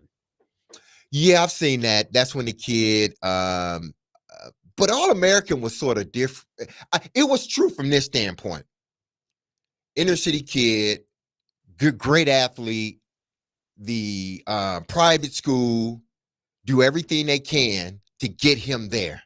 That is true. They do it every year. And this kid was commuting on All-American. He was commuting from one side of the town to the other. And then it got to a point, I don't want to be a spoiler, but it's so old, All-American's old, that the coach ended up being his father, and found all out. But his father had remarried, was living a much better life than what he had. But he ended up going from, let's just say, he crossed the tracks and went to a private school. So that is true. But then once you take that and you sort of, expand it and it becomes, nothing what it actually is, it morphs into something that is not. That's when it's hard to say, man, come on, y'all not really doing justice to the game. Y'all started off well, but now it's going to something that doesn't happen in football. I think Little Giants was pretty I love realistic. those Giants. Okay. I would have loved to see somebody dip their head under their pads. On the way to the Not break, get hit. how was Eric's dad joke today? Was it pretty good? It was good. I liked it. Pretty good. Yeah, it was good. Let me see if this tops it, okay? All right. Just, I want you to ponder this as we go to the break. Maybe this will be the walk-off, right? Give us the punchline. Don't give us the punchline. We'll do it on the other No, side. there's no There's this no is it. punchline. Oh, Very okay. simple. 3 guys walk into a bar. The fourth one ducks.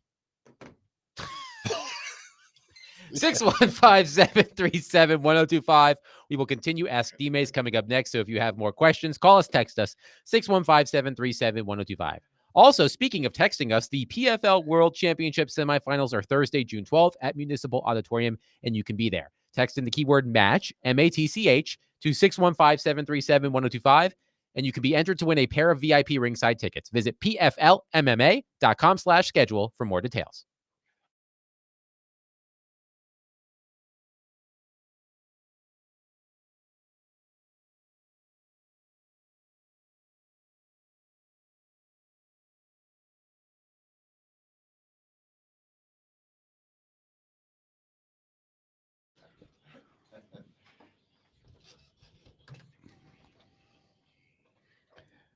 Did you get the joke? It took me a minute. I had to admit it. When I heard it, I was like, that's good. 3 guys walk into a bar. The fourth one ducks. Took me a minute. What does that say about me? Well, let me tell you about taking it to the bank with F&M Bank. We are going to do that later in the show, 1:45 to be exact. We'll have some fun with it. F&M Bank, banking made easy on purpose. They have tremendous support for you, regardless of where you are in your financial life. One simple thing. We all want to save money, and sometimes it's just not easy to make yourself do. So here is a tool that F&M Bank has, the Smart Swipe debit card. Every time you use it, it'll round your purchase up to the nearest dollar. So every time you use that card, you're going to put those extra nickels, dimes, quarters into a savings account. And over time, every time you use that card, you're increasing your savings account automatically. And over time, you're going to have that savings tool. That's what you're looking for. This is one of many examples they have for F&M Bank. So find the nearest location to you, myfmbank.com. They've got 20 locations in our listening area, 6 in Clarksville, to be exact. So tune in again at 1:45, and we will take it to the bank. Thanks to F&M Bank. Member FDIC.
D-Mace, Fingan, and Donick, 102.5, 106.3 The Game. It's time for Ask D-Mace, but if you don't mind, there's a reason Janes is playing this song. I do want to tell a funny story, and I would love to get Derek's reaction to it. So when I was younger, I would go to, overnight camp, sleepaway camp in the summer. So I would go to camp, and I would be there for 2-3 weeks. And at the camp I went to, there was a girl who went around the same time I did every summer. Her name was Emmy Tappan. And Emmy Tappan, she was the bee's knees. She was the hot girl at camp. Okay. Let's just put it that way. She was the hot girl. She was the it girl. She was the it girl at camp. And one year there was this kid in my cabin who was crushing on her hard. So one night we had the camp talent show. And this young man, whose name I can't recall, unfortunately, sang that song to Emmy. From Mario? Yep. Dedicated it to her. It was one of the most cringeworthy things I've ever experienced. And I can't hear that song. This was 20 years ago. I can't hear this song to this day without thinking about that moment. They may be married now. Doubt it. Well, that's what happened in the Sandlot with Wendy Peppercorn. Exactly. So there you go. Squints Palidorus. He put the move on the lifeguard. Oh, man. Jonathan. They ended up getting married. Apparently. There you go. Yeah. To answer your question about Emmy Tappan and this young man, did they get married? To quote Mike Vrabel, probably not. Is that because of him or her? You should have seen her face. She was so embarrassed. It was bad. I feel for her even 20 years later. It just goes one of two ways. It's either it's gonna be a big grand slam or it's a whiff on three pitches. Like it's that scene in the Goofy movie where Max pretends to be Powerline and sings to Roxanne, and she loves it. But if she didn't love it, boy, would that be awkward. Yes. Thank you. Much so. Jonathan in East Nashville says, question for Derek. To what extent should the Titans factor in Cam Ward's input if he advocates for Xavier Restrepo to make the roster? Is this a code for Jared? Is this one of Jared's people asking? How often do you think Jared goes to East Nashville, Willie? He's not in East Nashville, okay? He is not an East Nashville guy. Fish out of water in our neck of the woods. Probably. Man, how much input should the Titans take from Cam Ward when it comes to Restrepo making the team? None, honestly, because all the input you need is what you're watching. The quarterback doesn't need to say anything. Listen, it's not up to Cam Ward did what he thought he should do as a leader, as a friend, because he saw that his guy, he see him every day. In his mind, he knows how good he is, but he also knows that he ran a 4.8. And that's what didn't get him drafted. If he would have ran a 4.5, he'd have got drafted probably 4th, 5th round, maybe 6th, but he didn't. And Cam did, I think, the responsible thing in a sense as a friend. Every room that I walk in, I'm going to say a good word about Xavier because that's my guy, and I believe in him. And if you turn on the tape, what I'm telling you is what you're going to see. Beyond that, nothing. The tape in training camp, the tape in these preseason games will determine whether he makes the team or not. Not Cam Ward, because he goes out there and bomb it, and Cam Ward's still talking for him. Cam Ward lose credibility. Excuse me. The only thing that saves Restrepo is himself. He go out there and ball, then he opens up a window, opens up an opportunity for him to make the team. That's what's going to do it. I got one on the text line here. D-Mace.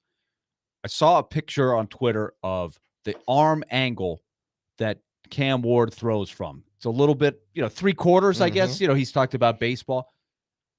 This texter says, I'm curious how, as a receiver, when the ball comes out at 3/4, that in baseball, he was referencing the movement of pitches. Sometimes a guy 3/4, the ball moves. Well, it's hard to hit. Is a guy who throws 3/4, that ball hard to catch?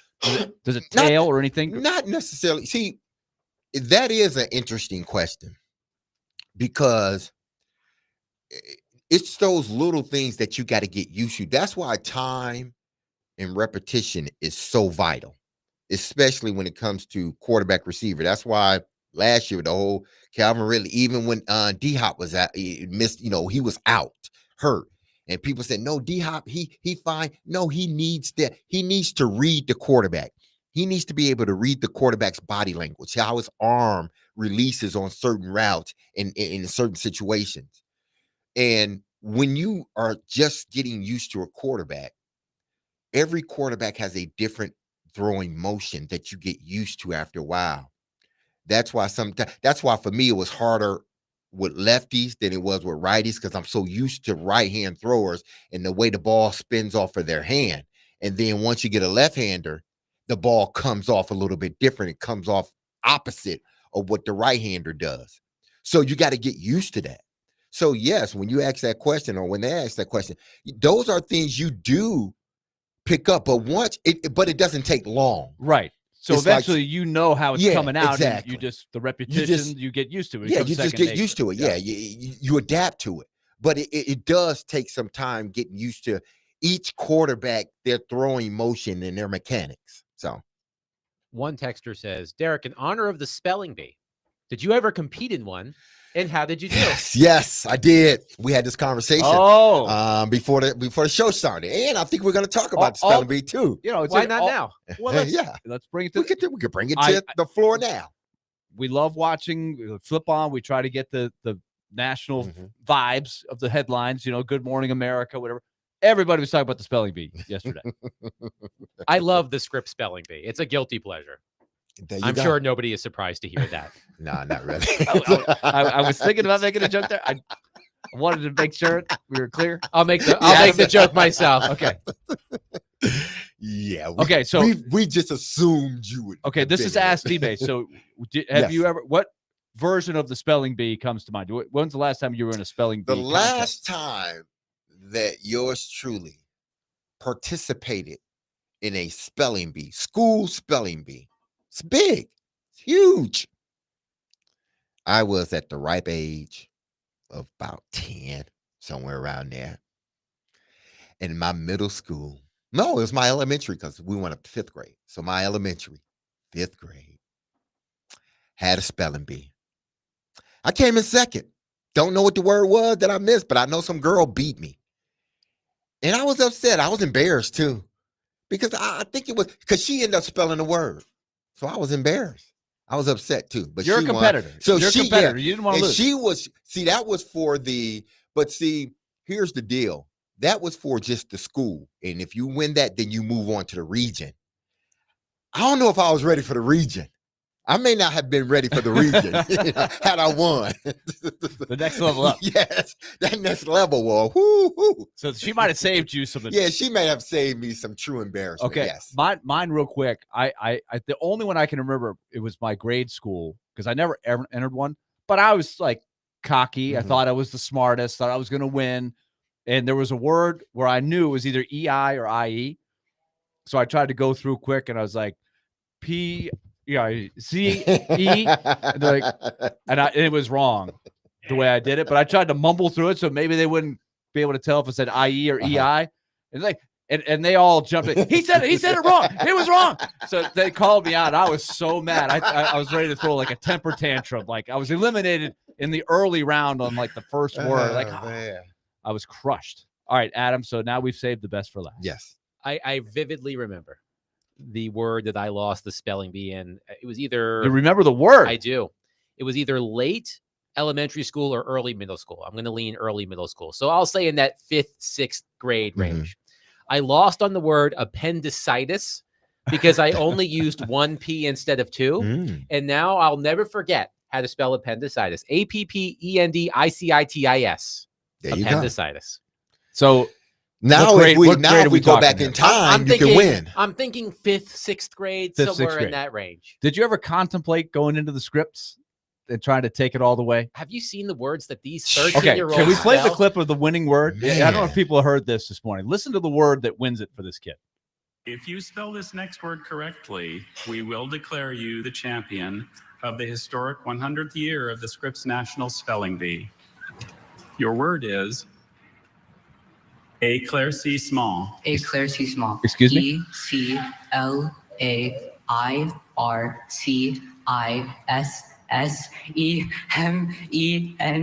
Éclaircissement. That is correct. Yeah! Shout out. He knew he had it. He Shout knew he out had it. He didn't even ask Faison Zaki. What was that name? Yeah, he didn't even ask the origin. Yeah. Can you give a definition? Now here's the fun part. Here's the fun part for me. He's Fun. like, for that's you, an easy one. Yes. For all of you, you're probably like, this doesn't sound like fun at all. But for me, it was fun.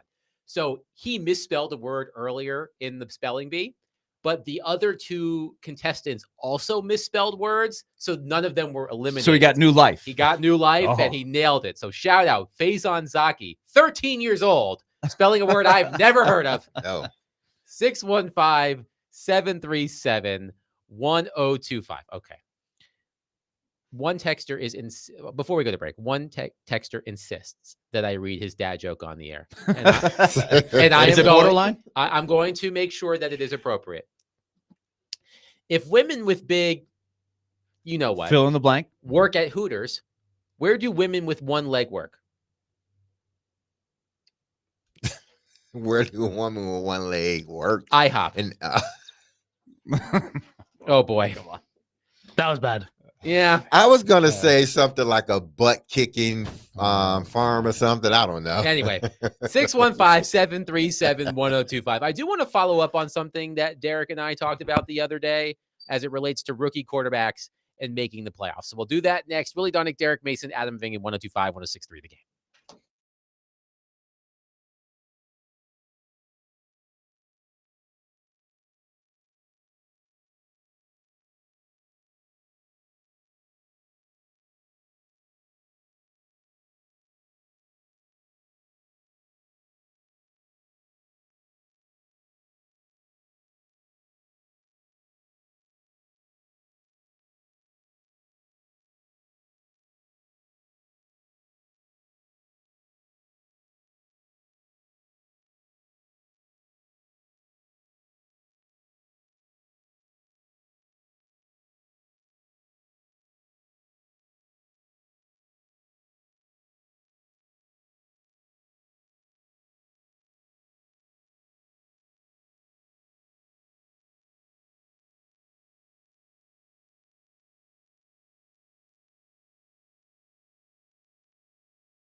D. Mace, Finnegan, and Donick, 102.5, 106.3 The Game. Broadcasting from the Busy Bee Plumbing, Heating, and Air Conditioning Game Nashville Studios, home of the $99 yearly Beehive membership, where the buzz is always about great service. And we are presented by Bet365. Whatever the moment, it's never ordinary at Bet365. Willie Donick, Derek Mason, Adam Vingan here with you. Chad on our text line, driven by WilsonCountyHonda.com, says, I will never forget my second grade spelling bee.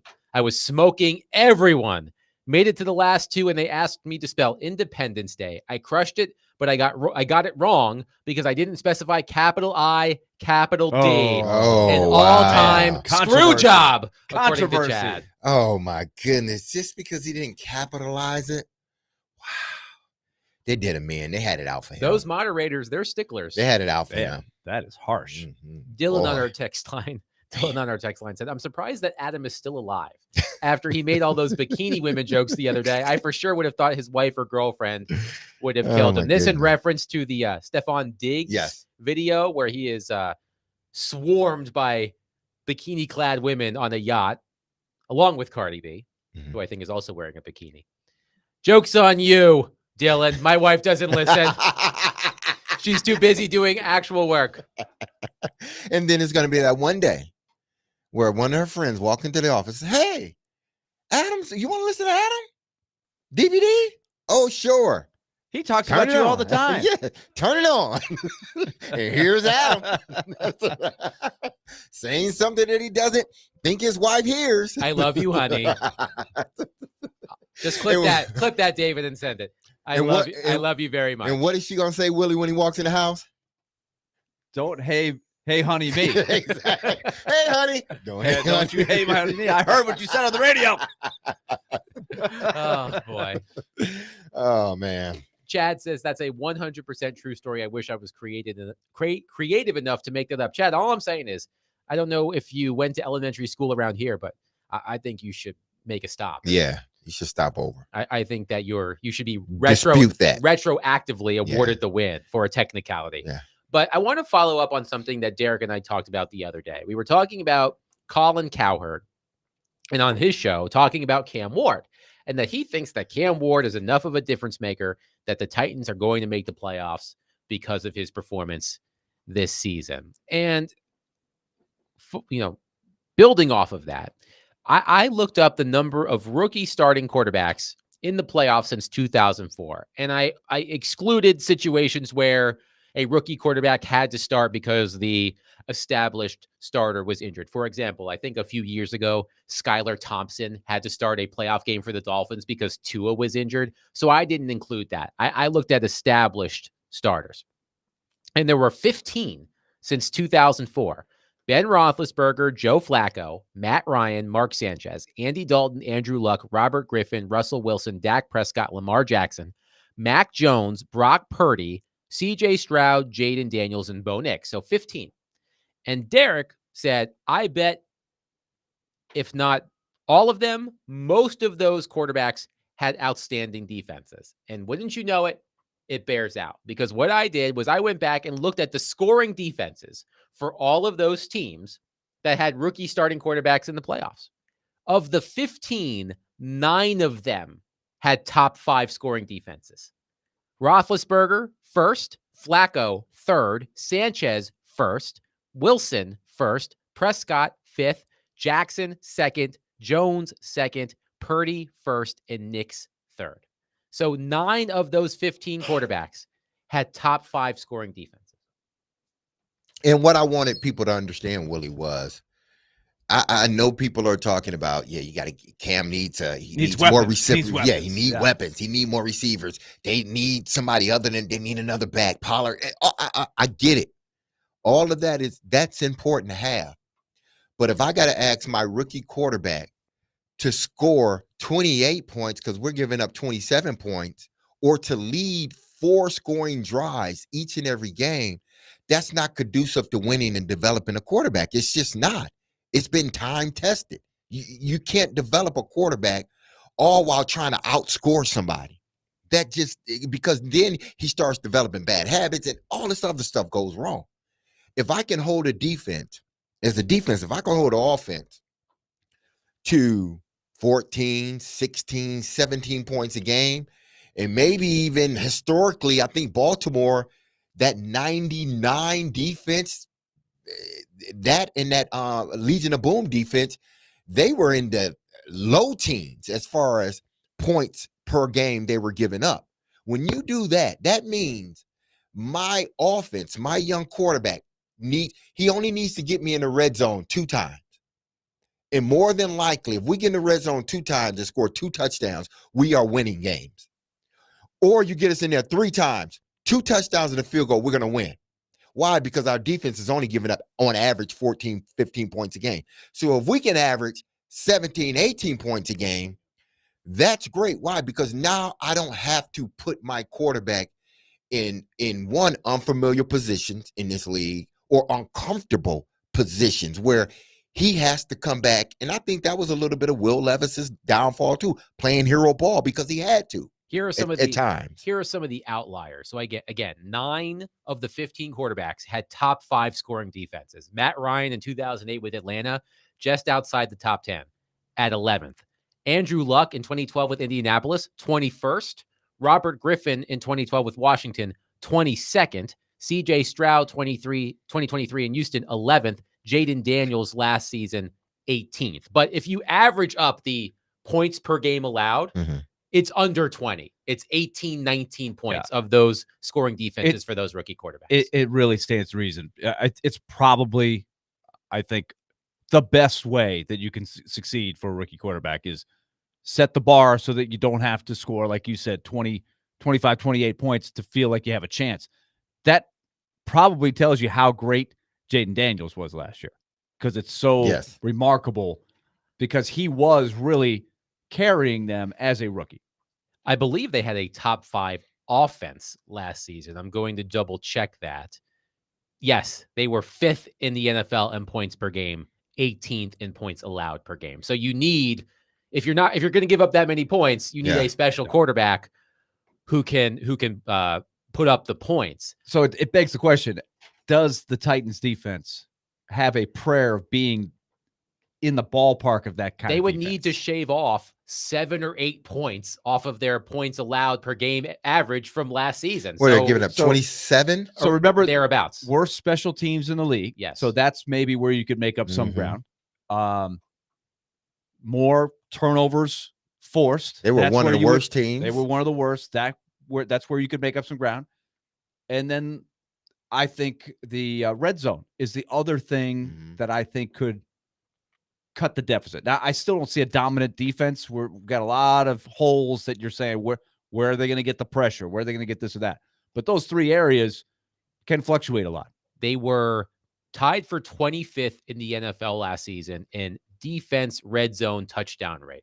They allowed touchdowns on 63.2%. Yeah, not good. They got to get much better. Much better. And if they do that, maybe they shave off that extra touchdown, which gets them into the 18, 19 points against. Because if you look at all those teams, majority of them, not only is it, points per game, it's third down. They're probably ranked high in third down as far as what their third down percentage offenses are getting on them. I guarantee you that Baltimore Raven defense was one of the tops in third down. They were one of the tops in red zone, efficiency when it comes to stopping offenses from scoring. All of those defenses, you just look at all of them that were in the top 10. They had to be ranked high when it comes to red zone, third down, stoppage, and turnovers. It had to be ranked somewhere, because if you are only allowing teams to score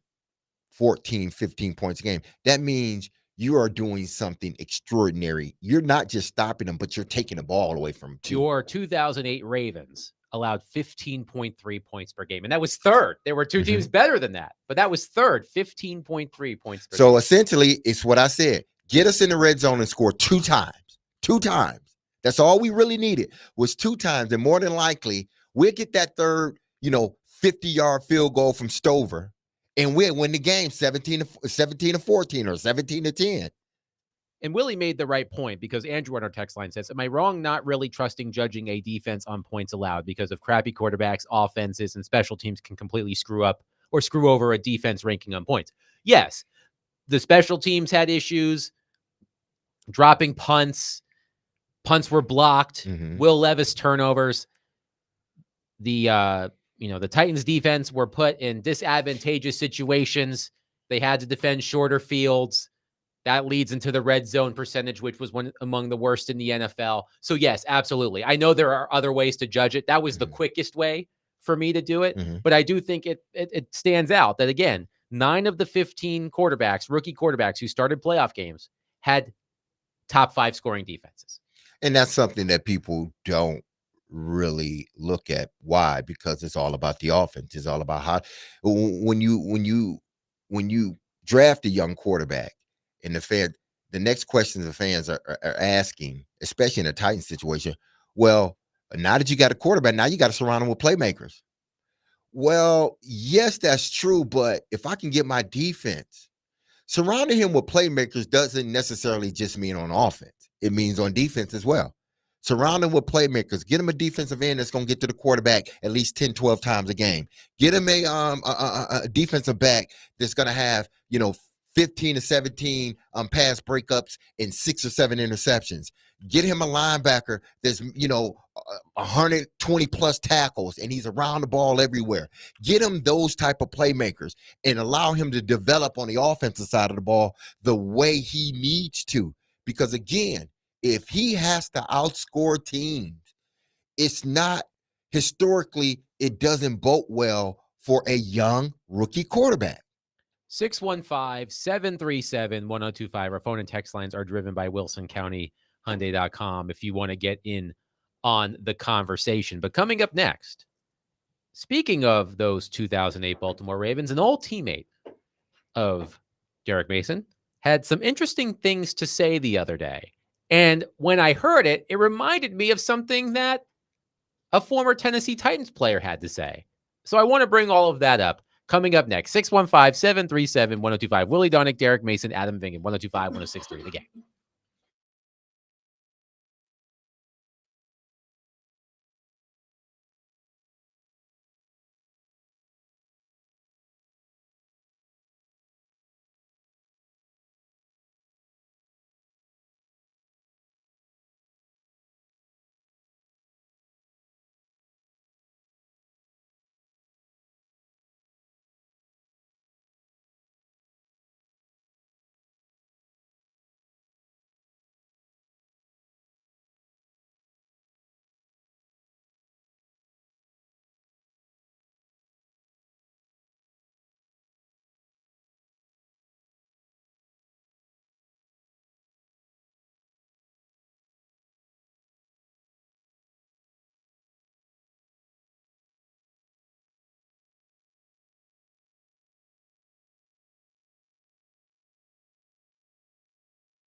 a talking point. You can kind of like use it like because it's a good question to bait somebody into answering, and no matter how they answer it, it kind of makes the guy that's answering it look bad.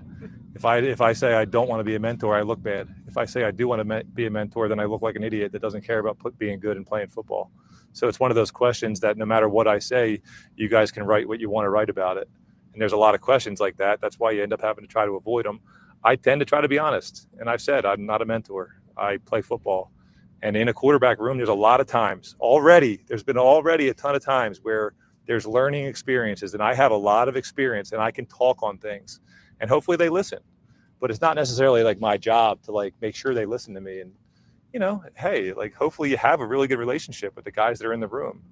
And you naturally want to do that, but that was a long-winded answer, but that's ultimately why I think you guys ask it, Here's the thing is like, because of what I just said, like you're acting like I wouldn't want to be a mentor. It's like, once again, it's not really about that. It's just not the main focus.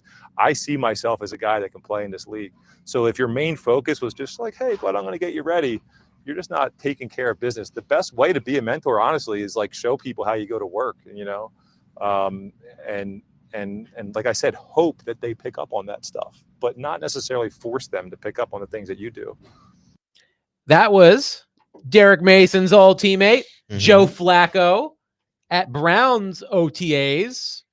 Joe Flacco having to do some babysitting, I guess, with Dylan Gabriel and Shedeur Sanders in the Browns quarterback room. But I heard that, and I said, that sounds familiar to me. Where have I heard that before? And then I remembered when Ryan Tannehill, David James, said this.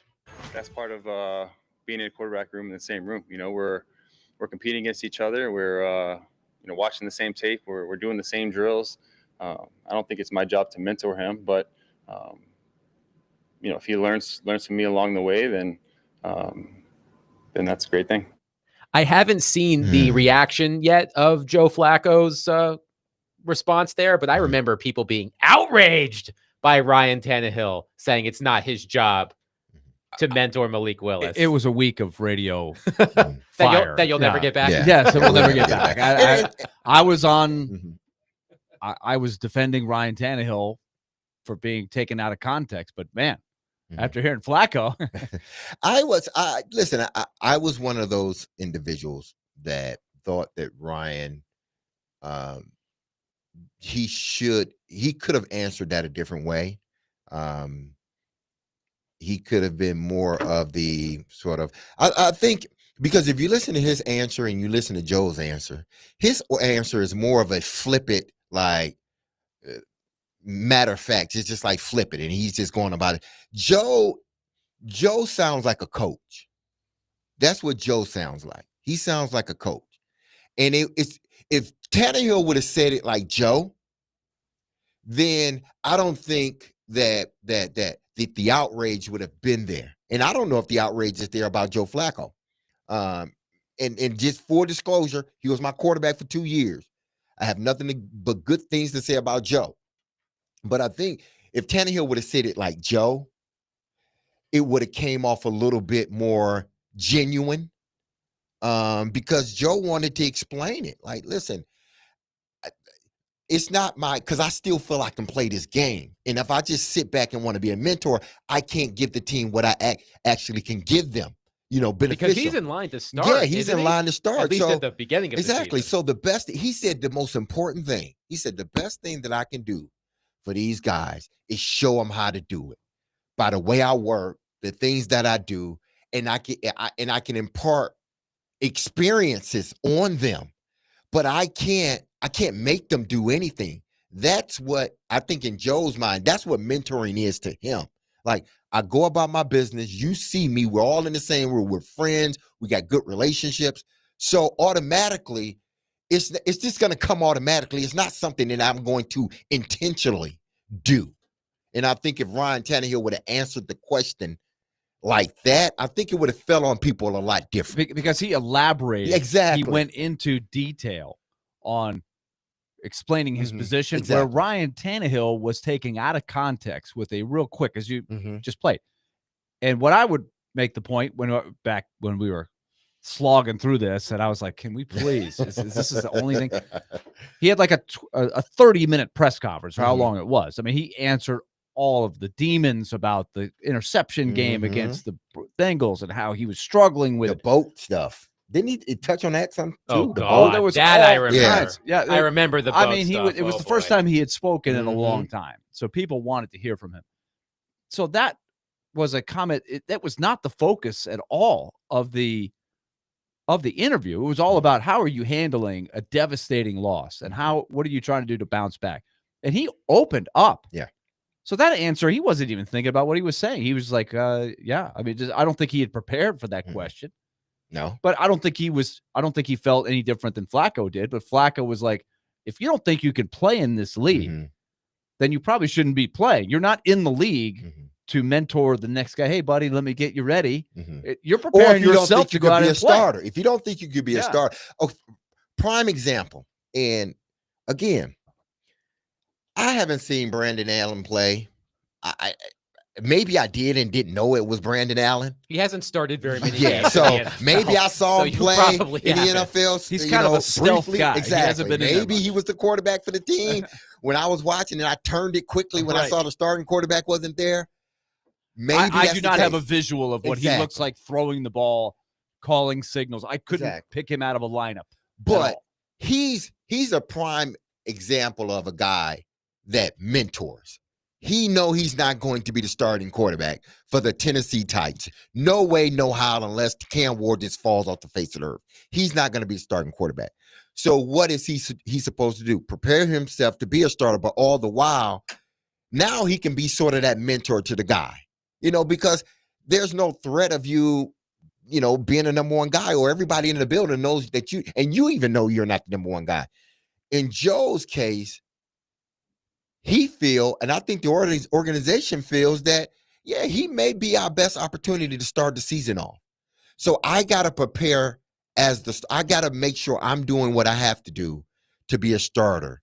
So I may not have that time to sit down and be that mentor that a backup that knows he's going to be a backup has, a veteran guy.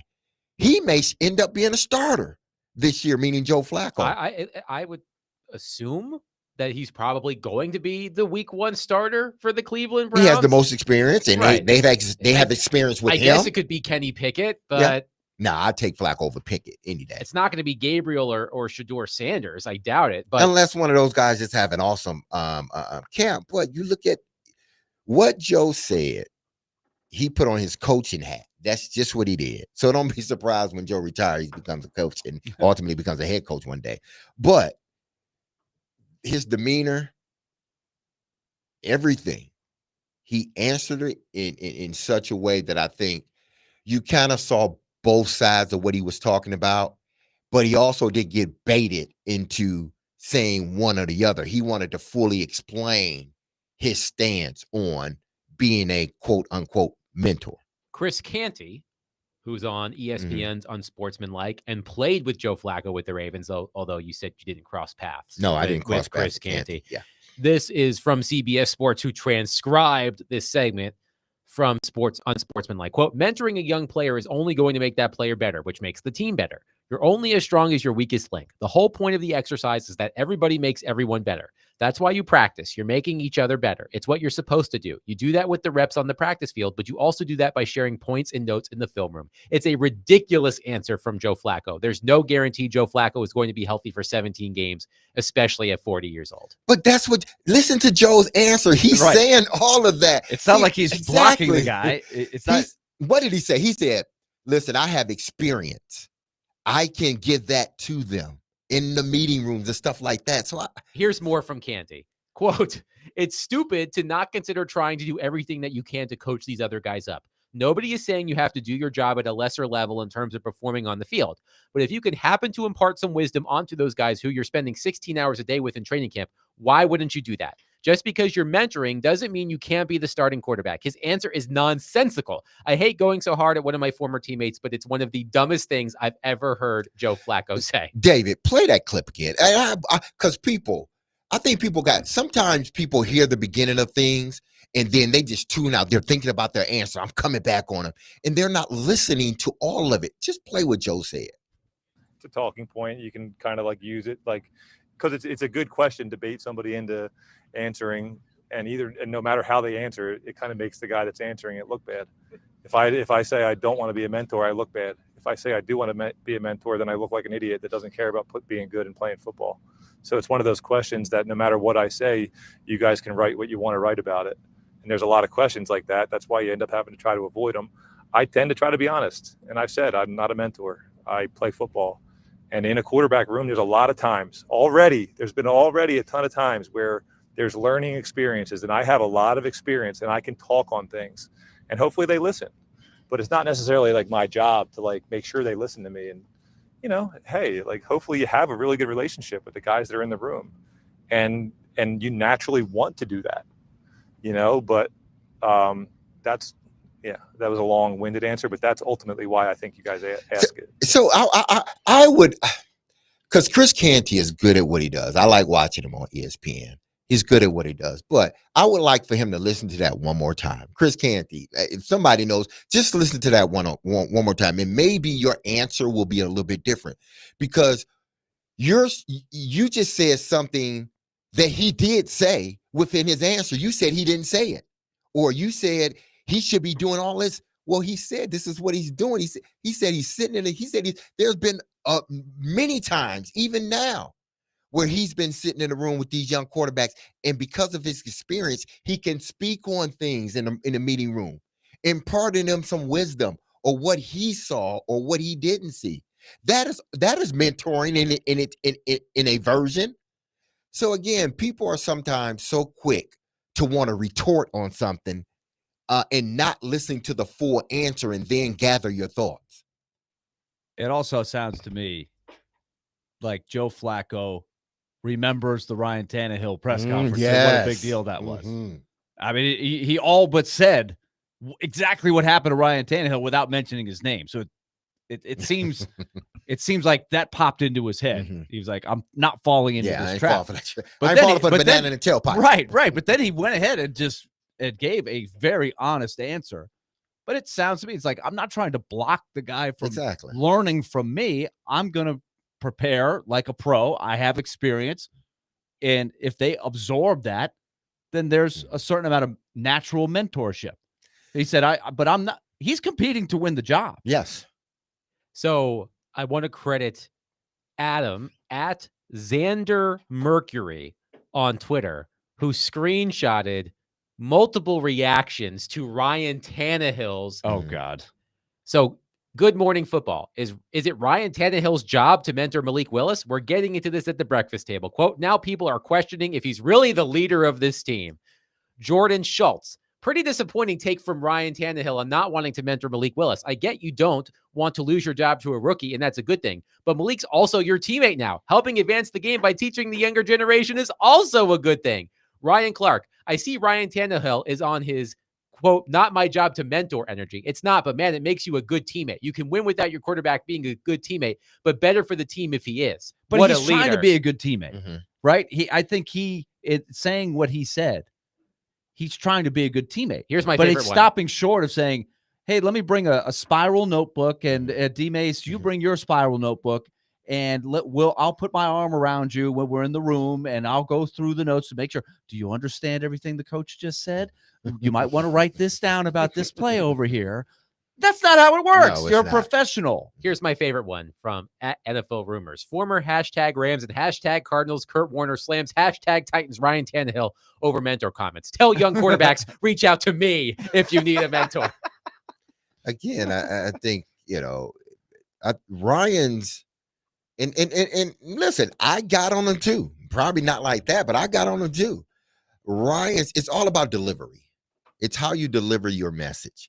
And I think Ryan, because he wasn't ready for that question, and he didn't think anything of it.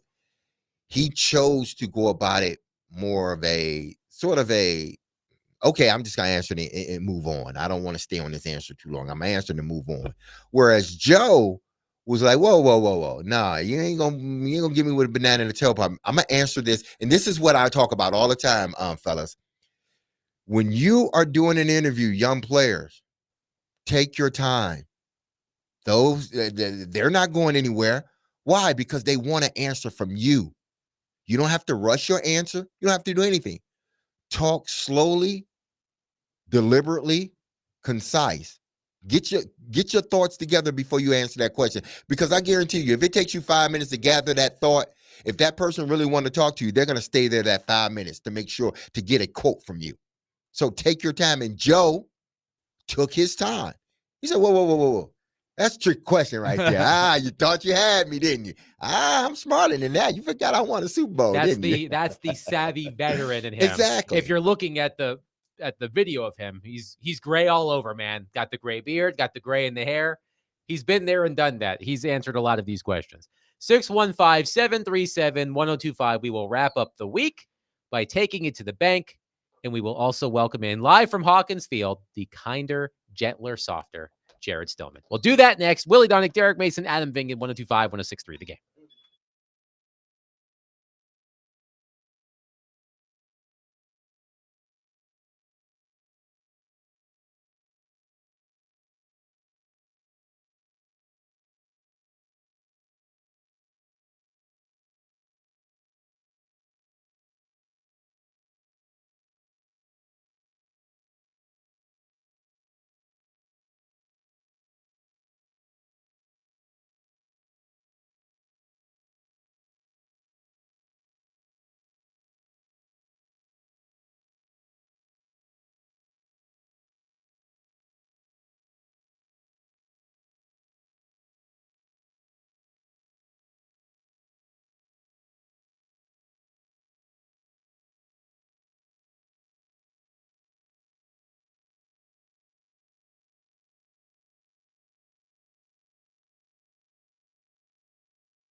D. Mace, Fingan, and Donick, 102.5, 106.3, The Game. We will be joined by Jared Stillman momentarily. Before we get to Jared, who is live at Hawkins Field, where Vanderbilt will kick off its run to Omaha, hopefully, against Wright State at 5 o'clock. We will take it to the bank with our friends at F&M Bank. Less worry, more living. F&M Bank, banking made easy on purpose. So we will all make one selection. Willie Donick, why don't you lead us off? All right, well, let's give you just a couple of little tidbits on what's happening so far in the NCAA baseball tournament. East Carolina is pummeling the Florida Gators in Gainesville in the opening game of that regional down there in Gainesville. 11-2, the Pirates leading in the top of the 7th.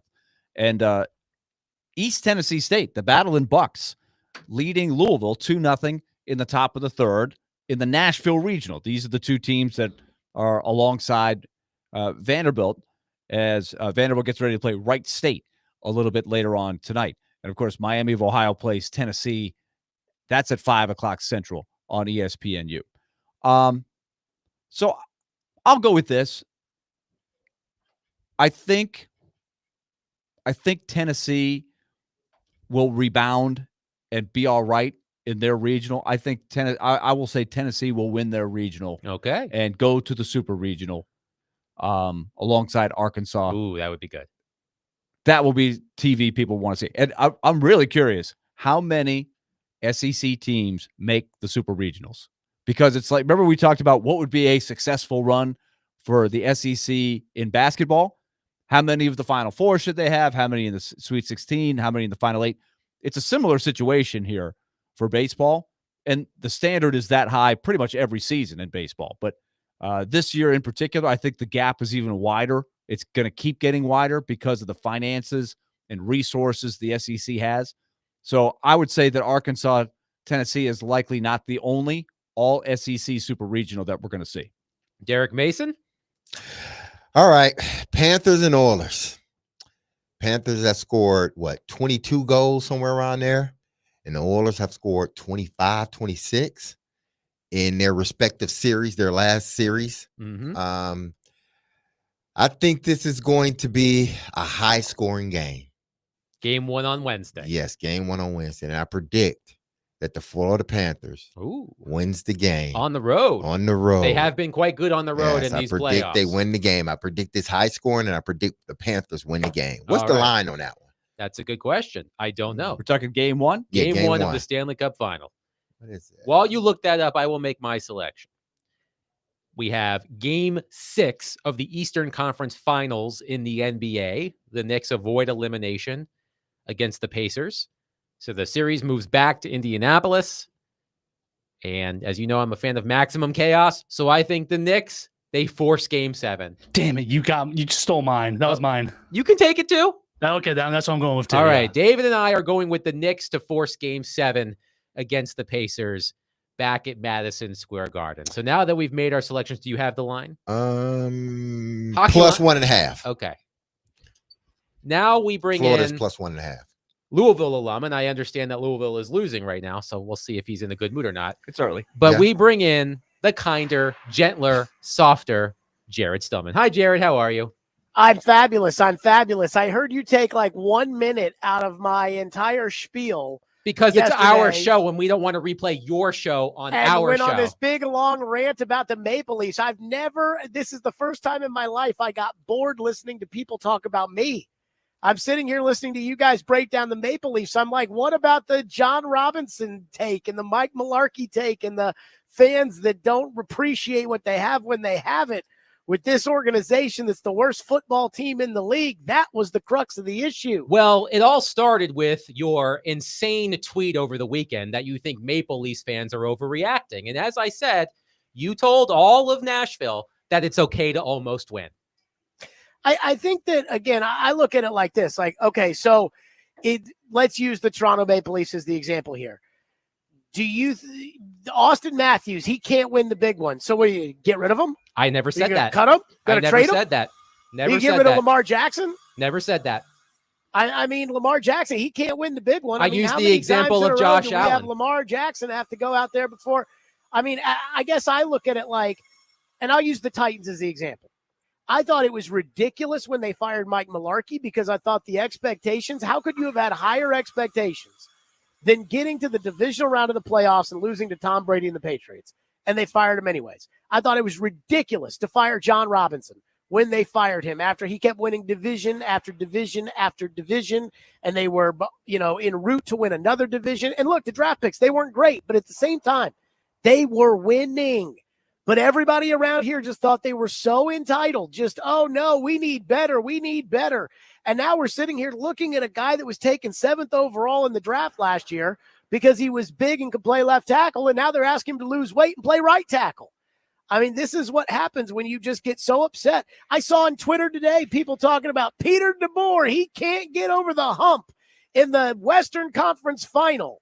Like, okay, I'll take Peter DeBoer. I would like to go to the Western Conference Final every single year. The Eric Dickerson line about losing, and about losers talk, that was in reference to Jeff Fisher finishing 7-9 with the Rams every year. Not getting to the Western Conference Final, not going to Game 7 of the second round of and the losing playoffs. 6-1. Again, okay. Let me ask you this question. So should the Dallas Stars blow it up? I'm not saying that, but you're talking about fans. You're talking about fans and entitlement and expectations. You asked me as we were bickering about this, do I think that the Buffalo Bills should trade Josh Allen because he can't make it to the Super Bowl? So based on what I heard from you yesterday, you think that Buffalo Bills fans should be okay with the fact that their MVP quarterback can't beat Patrick Mahomes because, hey, it's Patrick Mahomes. We tried. Well, what are they going to do about it? What are they going to do about it? Cut him? I'm not talking specifically about Josh Allen, Jared. Well, when you say blow up the team, when did I say blow up the team? When did I say blow up the team? But that's what people are talking about. Again, the Bills are going to keep trying, and the Ravens are going to keep trying. They're going to try, they're going to try, they're going to try, and they're going to keep running it back because the alternative is getting rid of Lamar Jackson, which is a terrible idea. But now, Jared, let me say this. Didn't you want the Titans to replace at all costs Ryan Tannehill and his fat contract after they lost to the Bengals? Yes, but that's not blowing up the team. Well, and not only that, he's making a significant change at quarterback. I'm same as your Josh Allen. Bring this up, Willie. That's a huge change. But I'm glad it's absolutely not the same as Josh Allen. But I'm glad that you brought that up because in that instance, there were 3 quarterbacks that people were talking about potentially being available that I said, hey, move off of Tannehill for this guy. Russell Wilson, who ended up being a pumpkin, Aaron Rodgers, who ended up staying in Green Bay, and Tom Brady, who unretired. I was looking to get better at the position, but I wasn't going to blow the team up. Again, there's a difference between blow the team up, and I'll use Buffalo as the example. If Buffalo gets to the AFC title game this year and loses again to Kansas City, I would consider firing the coach because you've got to change something. But according to you, you don't think. Hold on. According to you, I know that because this stems from the Maple Leafs. Let's just go back to them quickly. According to you, you think Maple Leafs fans should be fine with what's been going on, despite the fact that they're 0-7 and reaching conference finals.